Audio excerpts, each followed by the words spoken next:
सतनाम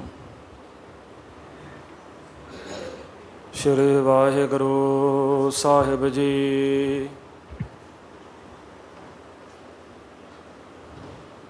जब लो नहीं भाग लिलार उदय,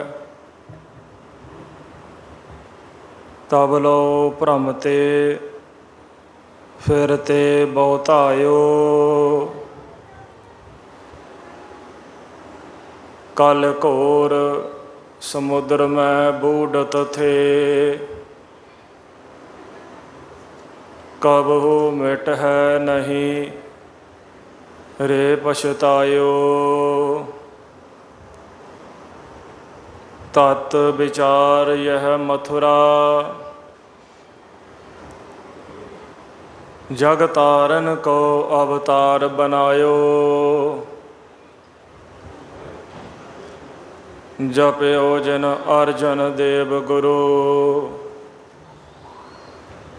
फिर संकट जौन गर्भ न आयो। जप्यो जिन अर्जन देव गुरु, फिर संकट जौन गर्भ न आयो। धरन गगन नवखंड में, जोत सब रूपी रहो पर। भन मथुरा कछ भेद नहीं, गुर अर्जन परतख हर। भन मथुरा कछ भेद नहीं, गुर अर्जन परतख हर।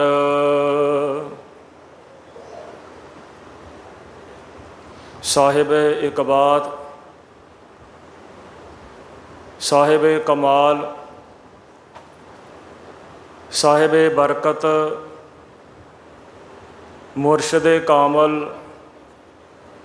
नूरे नज़र, रोशने चिराग, हर दो आलम शाह, शाहे शाहिन शाह, वारिये कुल आलम, सरवरे कायनात, मुजस्माए आबे हयात। सारी कायनात दे सांझे रहबर, धन धन गुरु ग्रंथ साहब महाराज जी की पावन पवित्र हजूरी दे विच जितने भी हाजरीन साध संगत रूप दे विच गुरु दरबार दे विच हाजरी भर रहे हो, आओ अज धन धन पंचम पिता शहीदां दे सरताज गुरु अर्जन देव महाराज जी का शहीदी पुरब सारे संसार दे विच जितने भी नानक नाम लेवा गुरमुख गुरसिख हन, बड़ी अकीदत दे नाल शरधा विश्वास दे नाल गुरु दरबार दे विच धन धन गुरु ग्रंथ साहब महाराज जी की छत्र छाया दे हेठ बहुत प्रेम दे नाल मना रहे हैं। सो सरबंस दानी, अमृत के दाते, धन धन गुरु गोबिंद सिंह जी महाराज जी की बख्शी फतेह प्रवान करो।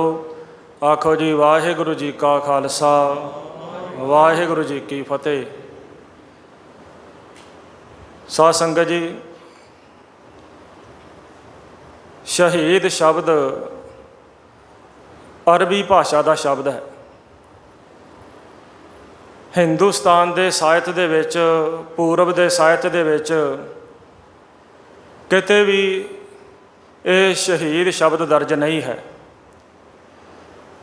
शहीद शब्द सब तो पहला कुरान शरीफ दे विच पढ़न नूं मिलता है, क्योंकि ये इस्लाम दे विच सब तो पहला दर्ज किया गया है। ਸ਼ਹੀਦ ਸ਼ਬਦ ਜਿਸ ਤਰ੍ਹਾਂ ਮੈਂ ਦੱਸਿਆ ਕਿ ਅਰਬੀ ਭਾਸ਼ਾ ਦਾ ਸ਼ਬਦ ਹੈ। ਸ਼ਹੀਦ ਦਾ ਅਰਥ ਹੈ ਗਵਾਹ, ਔਰ ਸ਼ਹਾਦਤ ਦਾ ਅਰਥ ਹੈ ਗਵਾਹੀ। ਕੁਰਾਨ ਸ਼ਰੀਫ ਦੇ ਵਿੱਚ ਸ਼ਹੀਦ ਸ਼ਬਦ ਘੱਟ ਤੋਂ ਘੱਟ 35 ਵਾਰੀ ਆਇਆ ਹੈ। ਇਸਲਾਮ ਦੇ ਵਿੱਚ ਸ਼ਹੀਦਾਂ ਦੇ ਪਹਿਲਾ ਦਰਜਾ ਹੈ ਸ਼ਹੀਦ, ਜਿਸ ਦਾ ਅਰਥ ਹੈ ਗਵਾਹ। ਦੂਸਰਾ ਦਰਜਾ ਹੈ ਸ਼ਹੀਦੇ ਕਰਬਲਾ, ਭਾਵ ਕਰਬਲਾ ਦੇ ਮੈਦਾਨ ਦੇ ਵਿੱਚ, ਜਿਸ ਤਰ੍ਹਾਂ ਇੱਥੇ ਸਾਡੇ ਲਾਗੇ ਹੀ ਚਮਕੌਰ ਸਾਹਿਬ ਗੁਰੂ ਗੋਬਿੰਦ ਸਿੰਘ ਪਾਤਸ਼ਾਹ ਜੀ ਦੇ ਵੱਡੇ ਸਾਹਿਬਜ਼ਾਦੇ ਸਤਿਗੁਰੂ ਜੀ ਦੇ ਲਖਤੇ ਜਿਗਰ ਬਾਬਾ ਅਜੀਤ ਸਿੰਘ ਜੀ, ਬਾਬਾ ਜੁਝਾਰ ਸਿੰਘ ਜੀ ਚੜ੍ਹਦੀ ਜਵਾਨੀ ਦੇ ਵਿੱਚ ਮੁਗਲਾਂ ਦੇ ਨਾਲ, ਪਹਾੜੀ ਰਾਜਿਆਂ ਦੇ ਨਾਲ ਜੰਗ ਕਰਦਿਆਂ ਸ਼ਹੀਦੀ ਦਾ ਜਾਮ ਪੀਂਦੇ ਨੇ। ਇਸੇ ਪ੍ਰਕਾਰ ਮੁਹੰਮਦ ਸਾਹਿਬ ਦੇ ਦੋਤਰੇ ਨੇ, ਬੀਬੀ ਫਾਤਿਮਾ ਦੇ ਲੜਕੇ ਨੇ ਹਸਨ ਅਤੇ ਹੁਸੈਨ। ਹਸਨ ਅਤੇ ਹੁਸੈਨ ਚਮਕੌਰ ਦੀ ਗੜੀ ਵਾਂਗੂ ਕਰਬਲਾ ਦੇ ਮੈਦਾਨ ਦੇ ਵਿੱਚ, ਇਹ ਦੋਨੋਂ ਕਰਬਲਾ ਦਾ ਜੋ ਮੈਦਾਨ ਹੈ ਮਾਰੂਥਲ ਹੈ, ਰੇਗਿਸਤਾਨ ਹੈ, ਉੱਥੇ ਇਹ ਦੋਨੇ ਭਰਾ ਹਸਨ ਅਤੇ ਹੁਸੈਨ ਦੁਸ਼ਮਣਾਂ ਦੇ ਨਾਲ ਜੰਗ ਕਰਦਿਆਂ, ਧਰਮ ਵਾਸਤੇ ਭੁੱਖੇ ਭਾਣੇ ਲੜਦਿਆਂ ਸ਼ਹਾਦਤ ਦਾ ਜਾਮ ਪੀਂਦੇ ਨੇ। ਇਹਨਾਂ ਨੂੰ ਬਹੁਤ ਉੱਚਾ ਦਰਜਾ ਦਿੱਤਾ ਗਿਆ। ਇਹਨਾਂ ਦੇ ਨਾਲ ਜਿਹੜੇ ਇਹਨਾਂ ਦੇ ਨਾਲ ਦੇ ਸਾਥੀ ਸਨ, ਜਿਸ ਤਰ੍ਹਾਂ ਵੱਡੇ ਸਾਹਿਬਜ਼ਾਦੇ ਦੇ ਨਾਲ ਸਾਡੇ ਸਿੰਘ ਸ਼ਹੀਦ ਹੋਏ, 40 ਸਿੰਘ ਸ਼ਹੀਦ ਹੋਏ, ਇਸੇ ਪ੍ਰਕਾਰ ਜਿਹੜੇ ਇਹਨਾਂ ਦੇ ਨਾਲ ਹਸਨ ਅਤੇ ਹੁਸੈਨ ਦੇ ਨਾਲ ਜਿਹੜੇ ਇਹਨਾਂ ਦੇ ਸਾਥੀ ਸ਼ਹੀਦ ਹੋਏ ਸਨ, ਉਹਨਾਂ ਨੂੰ ਬਹੁਤ ਉੱਚਾ ਦਰਜਾ ਦਿੱਤਾ ਗਿਆ ਹੈ। ਉਹਨਾਂ ਨੂੰ ਸ਼ਹੀਦੇ ਕਰਬਲਾ ਕਿਹਾ ਗਿਆ ਹੈ। ਤੀਸਰਾ ਦਰਜਾ ਹੈ ਸ਼ਹੀਦਾਂ ਦਾ, ਉਹ ਹੈ ਸ਼ਹੀਦੇ ਆਜ਼ਮ। ਸ਼ਹੀਦੇ ਆਜ਼ਮ ਦਾ ਮਤਲਬ ਹੈ ਜੋ ਸ਼ਹੀਦਾਂ ਦੇ ਵਿੱਚੋਂ ਵੱਡਾ ਸ਼ਹੀਦ ਹੋਵੇ, ਸਭ ਤੋਂ ਉੱਚਾ। ਜਿਸ ਤਰ੍ਹਾਂ ਹਿੰਦੁਸਤਾਨ ਦੇ ਵਿੱਚ ਭਗਤ ਸਿੰਘ ਜਿਹੜਾ ਹੈ, ਇਸ ਨੂੰ ਸ਼ਹੀਦੇ ਆਜ਼ਮ ਕਿਹਾ ਜਾਂਦਾ ਹੈ। ਸ਼ਹੀਦੇ ਆਜ਼ਮ ਇਸਲਾਮ ਦੇ ਮੁਤਾਬਕ ਉਹਨਾਂ ਸ਼ਹੀਦਾਂ ਨੂੰ ਇਹ ਦਰਜਾ ਦਿੱਤਾ ਜਾਂਦਾ ਹੈ, ਸ਼ਹੀਦਾਂ ਦੇ ਵਿੱਚੋਂ ਵੱਡਾ ਸ਼ਹੀਦ ਕਿਹਾ ਜਾਂਦਾ ਹੈ, ਜਿਸ ਦੀ ਤੁਲਨਾ ਕਰਬਲਾ ਦੇ ਮੈਦਾਨ ਦੇ ਸ਼ਹੀਦਾਂ ਦੇ ਬਰਾਬਰ ਕਰਨੀ ਹੁੰਦੀ ਹੈ, ਉਸ ਨੂੰ ਸ਼ਹੀਦੇ ਆਜ਼ਮ ਕਿਹਾ ਜਾਂਦਾ ਹੈ। ਚੌਥਾ ਹੈ ਸਾਧ ਸੰਗਤ ਜੀ ਸ਼ਹੀਦੇ ਮੁਹੱਬਤ, ਭਾਵ ਜੋ ਮੁਹੱਬਤ ਵਾਸਤੇ ਸ਼ਹੀਦ ਹੁੰਦਾ ਹੈ। ਔਰ ਪੰਜਵਾਂ ਹੈ ਸ਼ਹੀਦੇ ਵਤਨ, ਜੋ ਆਪਣੇ ਦੇਸ਼ ਵਾਸਤੇ, ਆਪਣੇ ਵਤਨ ਵਾਸਤੇ ਸ਼ਹੀਦ ਹੁੰਦਾ ਹੈ। ਇਹ 5 ਦਰਜੇ ਨੇ ਇਸਲਾਮ ਦੇ ਵਿੱਚ ਸ਼ਹੀਦਾਂ ਦੇ। ਪਰ ਜੇਕਰ ਅਸੀਂ ਗੁਰਮਤਿ ਸਿੱਖ ਇਤਿਹਾਸ ਨੂੰ ਪੜ੍ਹੀਏ ਤਾਂ ਸਿੱਖੀ ਦੇ ਵਿੱਚ 2 ਪ੍ਰਕਾਰ ਦੀ ਸ਼ਹੀਦੀ ਸਾਨੂੰ ਪੜ੍ਹਨ ਨੂੰ ਮਿਲਦੀ ਹੈ ਇਤਿਹਾਸ ਦੇ ਵਿੱਚ। ਇੱਕ ਤਾਂ ਹੈ ਸ਼ਾਂਤਮਈ ਸ਼ਹੀਦੀ, ਜਿਸ ਤਰ੍ਹਾਂ ਗੁਰੂ ਅਰਜਨ ਦੇਵ ਪਾਤਸ਼ਾਹ ਜੀ ਸ਼ਹੀਦ ਹੁੰਦੇ ਨੇ, ਜਿਸ ਤਰ੍ਹਾਂ ਗੁਰੂ ਤੇਗ ਬਹਾਦਰ ਸਾਹਿਬ ਜੀ, ਭਾਈ ਮਤੀ ਦਾਸ ਜੀ, ਭਾਈ ਸਤੀ ਦਾਸ ਜੀ, ਭਾਈ ਦਿਆਲਾ ਜੀ, ਭਾਈ ਮਨੀ ਸਿੰਘ ਜੀ ਸ਼ਾਂਤਮਈ ਸ਼ਹਾਦਤ ਦਾ ਜਾਮ ਪੀਂਦੇ ਨੇ। ਦੂਸਰਾ ਤਰੀਕਾ ਹੈ ਸਿੱਖੀ ਦੇ ਵਿੱਚ ਸ਼ਹੀਦੀ ਦਾ, ਉਹ ਹੈ ਜੁਝਾਰੂ ਸ਼ਹੀਦੀ। ਜਿਸ ਤਰ੍ਹਾਂ ਬਾਬਾ ਅਜੀਤ ਸਿੰਘ ਜੀ, ਬਾਬਾ ਜੁਝਾਰ ਸਿੰਘ ਜੀ, ਅਕਾਲੀ ਫੂਲਾ ਸਿੰਘ ਜੀ, ਹਰੀ ਸਿੰਘ ਨਲੂਆ, ਸ਼ਾਮ ਸਿੰਘ ਅਟਾਰੀ ਵਰਗੇ ਜਿਹੜੇ ਸੂਰਬੀਰ ਯੋਧੇ ਨੇ, ਉਹ ਜੰਗ ਦੇ ਮੈਦਾਨ ਦੇ ਵਿੱਚ ਸ਼ਹਾਦਤ ਦਾ ਜਾਮ ਪੀਂਦੇ ਨੇ। ਇਹ 2 ਪ੍ਰਕਾਰ ਦੀ ਸ਼ਹੀਦੀ ਹੈ ਸਿੱਖੀ ਦੇ ਵਿੱਚ, ਇੱਕ ਹੈ ਸ਼ਾਂਤਮਈ ਅਤੇ ਦੂਸਰੀ ਹੈ ਜੁਝਾਰੂ ਸ਼ਹੀਦੀ। ਗੁਰਮਤਿ ਦੇ ਵਿੱਚ ਗੁਰੂ ਗ੍ਰੰਥ ਸਾਹਿਬ ਜੀ ਦੇ ਵਿੱਚ ਵੀ ਸਾਧ ਸੰਗਤ ਜੀ ਸ਼ਹੀਦ ਸ਼ਬਦ ਆਉਂਦਾ ਹੈ। ਸਭ ਤੋਂ ਪਹਿਲਾਂ ਸ਼ਹੀਦ ਸ਼ਬਦ ਵਰਤਿਆ ਹੈ ਗੁਰੂ ਨਾਨਕ ਦੇਵ ਪਾਤਸ਼ਾਹ ਜੀ ਨੇ। ਸਤਿਗੁਰੂ ਫਰਮਾਉਂਦੇ ਨੇ, ਪੀਰ ਪੈਗੰਬਰ ਸਾਲਕ ਸਾਧਕ ਸੌਦੇ ਔਰ ਸ਼ਹੀਦ। ਦੂਸਰਾ ਸ਼ਬਦ ਭਗਤ ਰਵਿਦਾਸ ਜੀ ਨੇ ਵਰਤਿਆ। ਭਗਤ ਰਵਿਦਾਸ ਜੀ ਫਰਮਾਉਂਦੇ ਨੇ, ਜਾ ਕੇ ਈਦ ਬਕਰੀਦ ਕੁਲ ਗਊ ਰੇ ਵੱਧ ਕਰੈ। ਭਗਤ ਰਵਿਦਾਸ ਜੀ ਕਹਿੰਦੇ ਨੇ, ਜਾ ਕੇ ਈਦ ਬਕਰੀਦ ਕੁਲ ਗਊ ਰੇ ਵੱਧ ਕਰੈ, ਮਾਨੀਏ ਸ਼ੇਖ ਸ਼ਹੀਦ ਪੀਰਾ। ਫਿਰ ਭਾਈ ਗੁਰਦਾਸ ਜੀ ਨੇ ਵੀ ਆਪਣੀਆਂ ਵਾਰਾਂ ਦੇ ਵਿੱਚ ਸ਼ਹੀਦ ਸ਼ਬਦ ਵਰਤਿਆ ਹੈ। ਇਹ ਪੌੜੀ ਭਾਈ ਗੁਰਦਾਸ ਜੀ ਦੀ ਤਕਰੀਬਨ ਸਾਰੇ ਸਿੱਖਾਂ ਨੂੰ ਕੰਠ ਹੁੰਦੀ ਹੈ। भाई साहब फरमाउंदे ने, मुर्दा होए मुरीद ना गली होवना, साबर सिदक शहीद भरम पौ खोवना। इस प्रकार साध संगत जी, हिंदुस्तान दे विच सब तो पहला शहीद शब्द जिहड़ा है वो हिंदुस्तान के ग्रंथां दे विच सब तो पहला गुरु ग्रंथ साहिब जी दे विच ये शब्द जिहड़ा सानू दर्ज होया मिलता है, जो गुरु साहिबाना वालों ये शब्द उचारण किया है। हिंदुस्तान दे विच बली देण दा रिवाज सी, जिस तरह जानवरां दीयां बलियां देणियां मंदिरां दे विच अज भी वेखण नूं मिलदा है। मंदिरां दे विच जानवरां दी बली दित्ती जांदी है, पर जो बली है, बली अपने स्वार्थ वास्ते दित्ती जाती है, अपने फायदे वास्ते, अपने मतलब वास्ते दित्ती जाती है, अपने भले वास्ते दित्ती जाती है।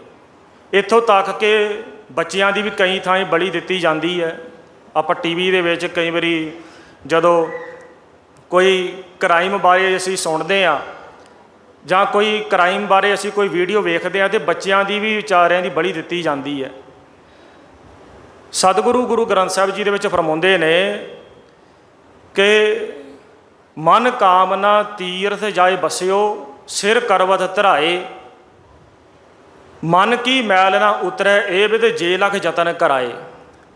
मनुख मन कामना तीर्थ जाए बसियो, मुक्ति वास्ते तीर्थां ते जाके रहन लग पैंदा है। तीर्थां दे कंढियां ते जाके कोई गंगा के तीर्थ ते जाके अपना घर बना लैंदा है भी मैनूं मुक्ति मिल जाए। कोई स्वर्ग की इच्छा वास्ते अपने शीश के उत्ते आरा चला लैंदा है, अपने आप नूं आरे दे नाल दो फाड़ करा लैंदा है भी मैनूं आरे दे नाल अपने आप नूं चिरा के मैनूं स्वर्ग की प्राप्ति हो जाएगी। पर सतगुरु फरमाउंदे ने, तीर्थां ते इशनान कीतियां भी, तीर्थां दे कंढे ते भाई अपना घर भी बनाया, अपने आप नूं आरे दे नाल चिराया भी, ये सब कुछ करके ये तू अपनी बली दे रहा है। किसी दे वास्ते शहादत का जिहड़ा संकल्प है, सिद्धांत है, ये केवल गुरमत दे विच है। मन कामना तीर्थ जाए बसियो, सिर करवत धराए, मन की मैल ना उतरै ए विद जे लख जतन कराए। सतगुरु फरमाउंदे ने, इस तरह तीर्थां ते रिहां भी डड्डू मच्छियां भी रहिंदे ने, पर उन्होंने कोई मुक्ति नहीं मिल जाती। इस तरह कीतियां भी तैनूं मुक्ति नहीं मिलनी, तेरे मन की मैल नहीं जानी।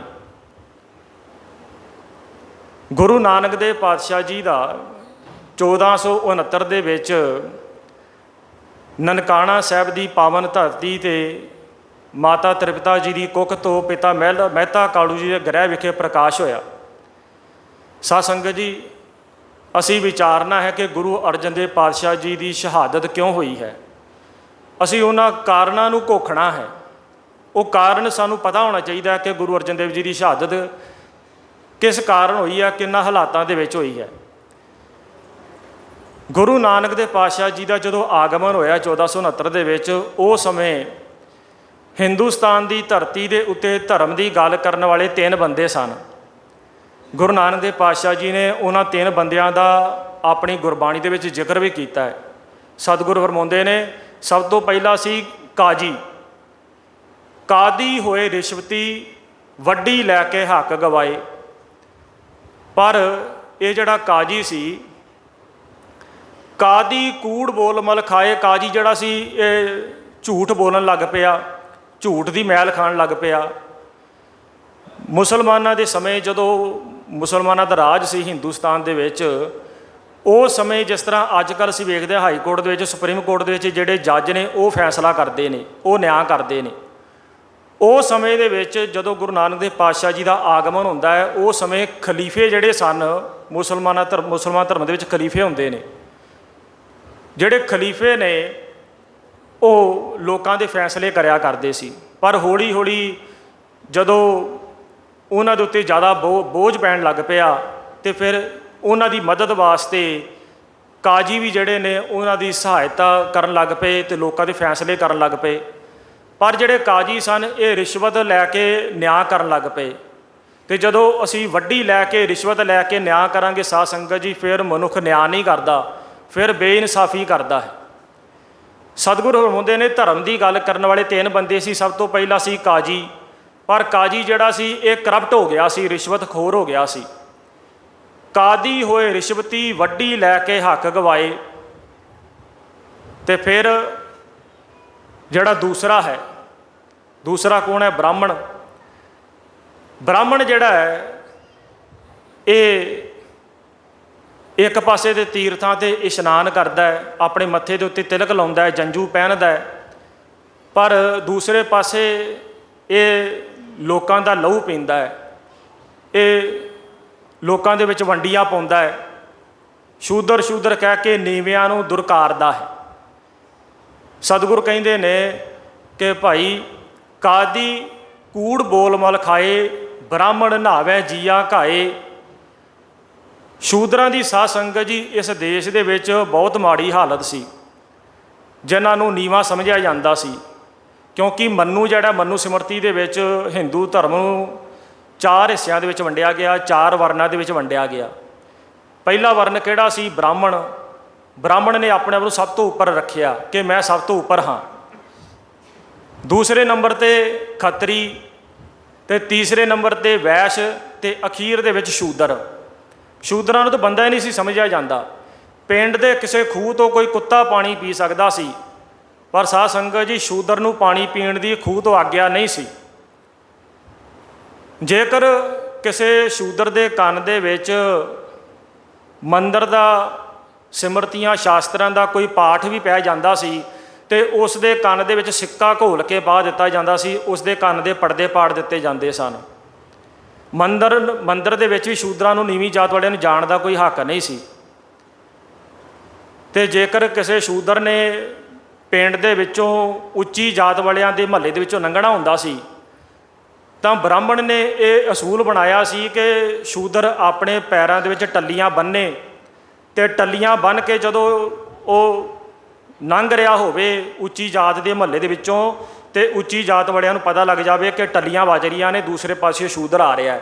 ਇਹ ਕਿਉਂ ਕੀਤਾ ਜਾਂਦਾ ਸੀ ਕਿ ਉਹਨਾਂ ਦੇ ਪਰਛਾਵੇਂ ਨੂੰ ਵੀ ਮਾੜਾ ਸਮਝਿਆ ਜਾਂਦਾ ਸੀ। ਦਬਾ ਦਬ ਆਪਣੇ ਘਰ ਦੇ ਵਿੱਚ ਵੜ ਜਾਂਦੇ ਸਨ ਬ੍ਰਾਹਮਣ ਵੀ ਕਿਤੇ ਉਸ ਦਾ ਸਾਡੇ ਉੱਤੇ ਪਰਛਾਵਾਂ ਨਾ ਪੈ ਜਾਵੇ।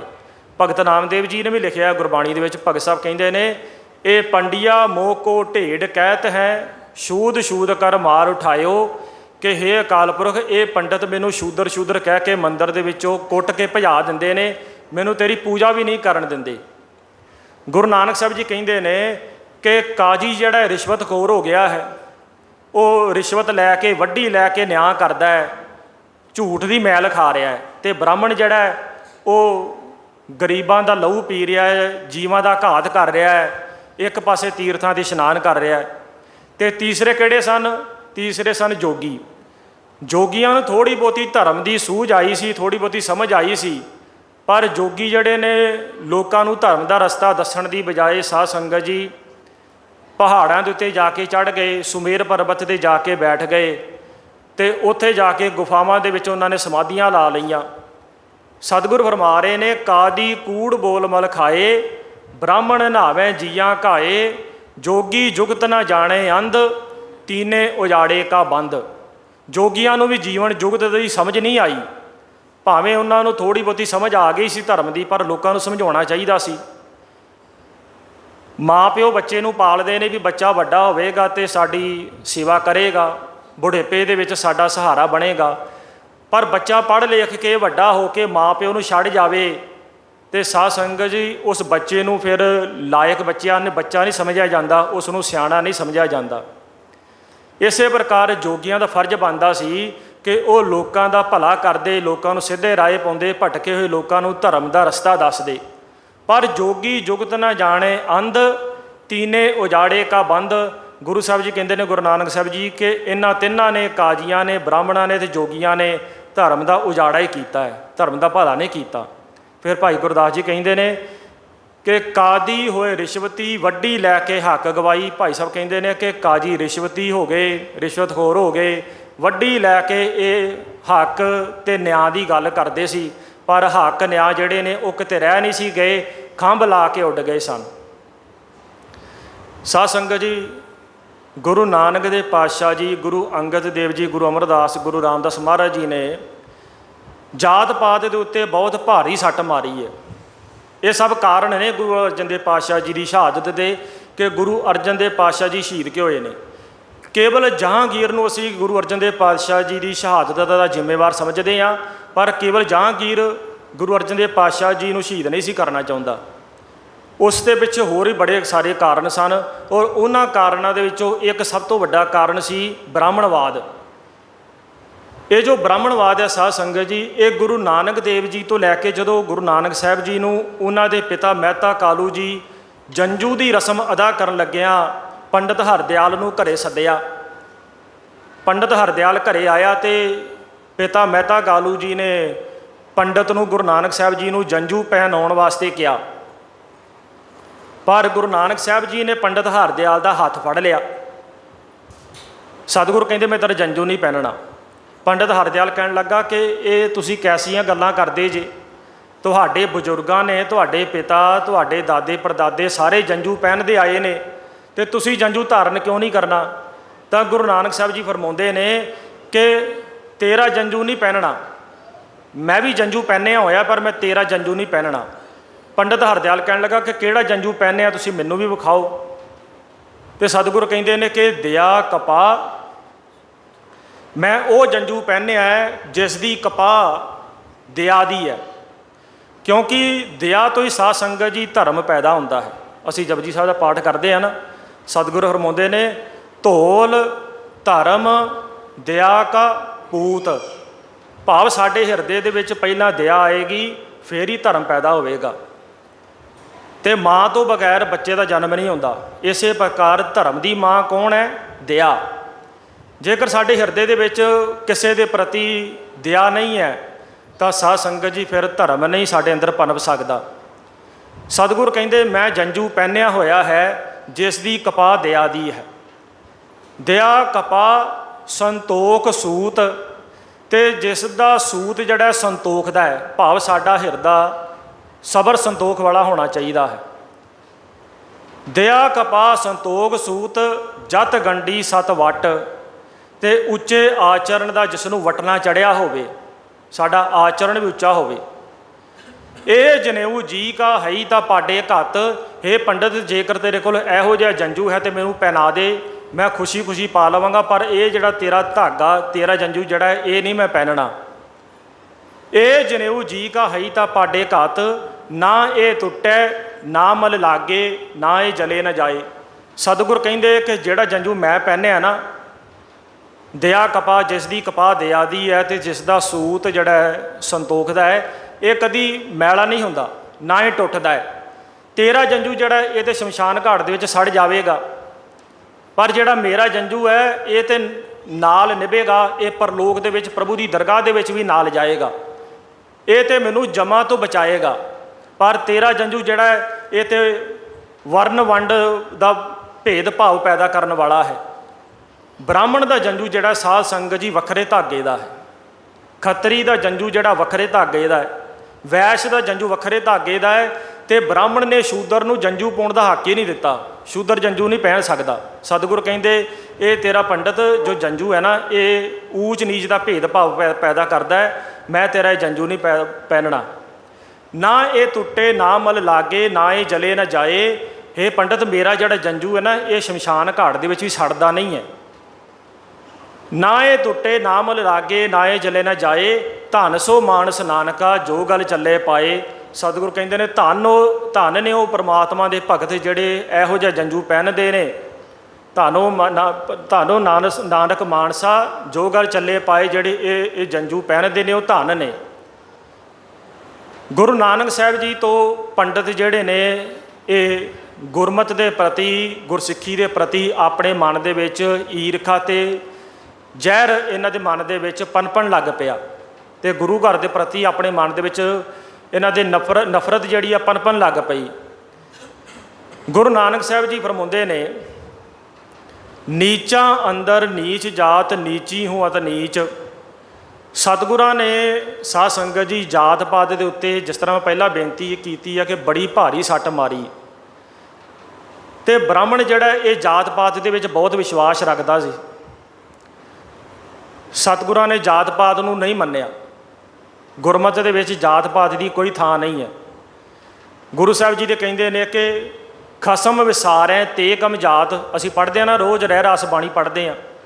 ਸਤਿਗੁਰ ਕਹਿੰਦੇ ਨੇ ਕਿ ਨੀਵੀਂ ਜਾਤ ਵਾਲਾ ਕੌਣ ਹੈ? ਗੁਰਮਤ ਉਹਨਾਂ ਨੂੰ ਨੀਵੀਂ ਜਾਤ ਵਾਲਾ ਮੰਨਦੀ ਹੈ ਜਿਨ੍ਹਾਂ ਨੇ ਖਸਮ ਨੂੰ, ਪਰਮਾਤਮਾ ਨੂੰ ਵਿਸਾਰ ਦਿੱਤਾ ਹੈ, ਉਹ ਨੀਵੀਂ ਜਾਤ ਵਾਲੇ ਨੇ। ਖਸਮ ਵਿਸਾਰੈ ਤੇ ਕਮ ਜਾਤ, ਨਾਨਕ ਨਾਵੇਂ ਬਾਜ ਸਨਾਤ। ਤੇ ਗੁਰੂ ਨਾਨਕ ਸਾਹਿਬ ਜੀ ਕਹਿੰਦੇ ਨੇ ਕਿ ਮੈਂ ਤੇ ਨੀਵੀਂ ਜਾਤਾਂ ਵਾਲਿਆਂ ਦੇ ਨਾਲ ਖੜਾ ਹਾਂ। ਮਲਕ ਭਾਗੋ ਦੇ ਘਰੇ ਨੇ ਗਏ ਸਤਿਗੁਰੂ ਜੀ, ਜਿੱਥੇ 36 ਪ੍ਰਕਾਰ ਦੇ ਭੋਜਨ ਬਣੇ ਸਨ। ਗੁਰੂ ਸਾਹਿਬ ਜੀ ਗਏ ਨੇ ਭਾਈ ਲਾਲੋ ਦੇ ਘਰ, ਭਾਵੇਂ ਉਸ ਦੇ ਘਰੇ ਜਾ ਕੇ ਕੋਦਰੇ ਦੀ ਰੋਟੀ ਖਾਣੀ ਪਈ, ਪਰ ਗੁਰੂ ਸਾਹਿਬ ਜੀ ਉਸ ਦੇ ਘਰੇ ਗਏ। ਸਤਿਗੁਰ ਕਹਿ ਰਹੇ ਨੇ, ਨੀਚਾ ਅੰਦਰ ਨੀਚ ਜਾਤ, ਨੀਚੀ ਹੂੰ ਅਤ ਨੀਚ, ਨਾਨਕ ਤਿਨ ਕੇ ਸੰਗ ਸਾਥ, ਵੱਡਿਆ ਸਿਉ ਕਿਆ ਰੀਸ। ਜਿੱਥੇ ਨੀਚ ਸੰਭਾਲੀਆਂ ਤਿੱਥੇ ਨਦਰ ਤੇਰੀ ਬਖਸ਼ੀਸ਼।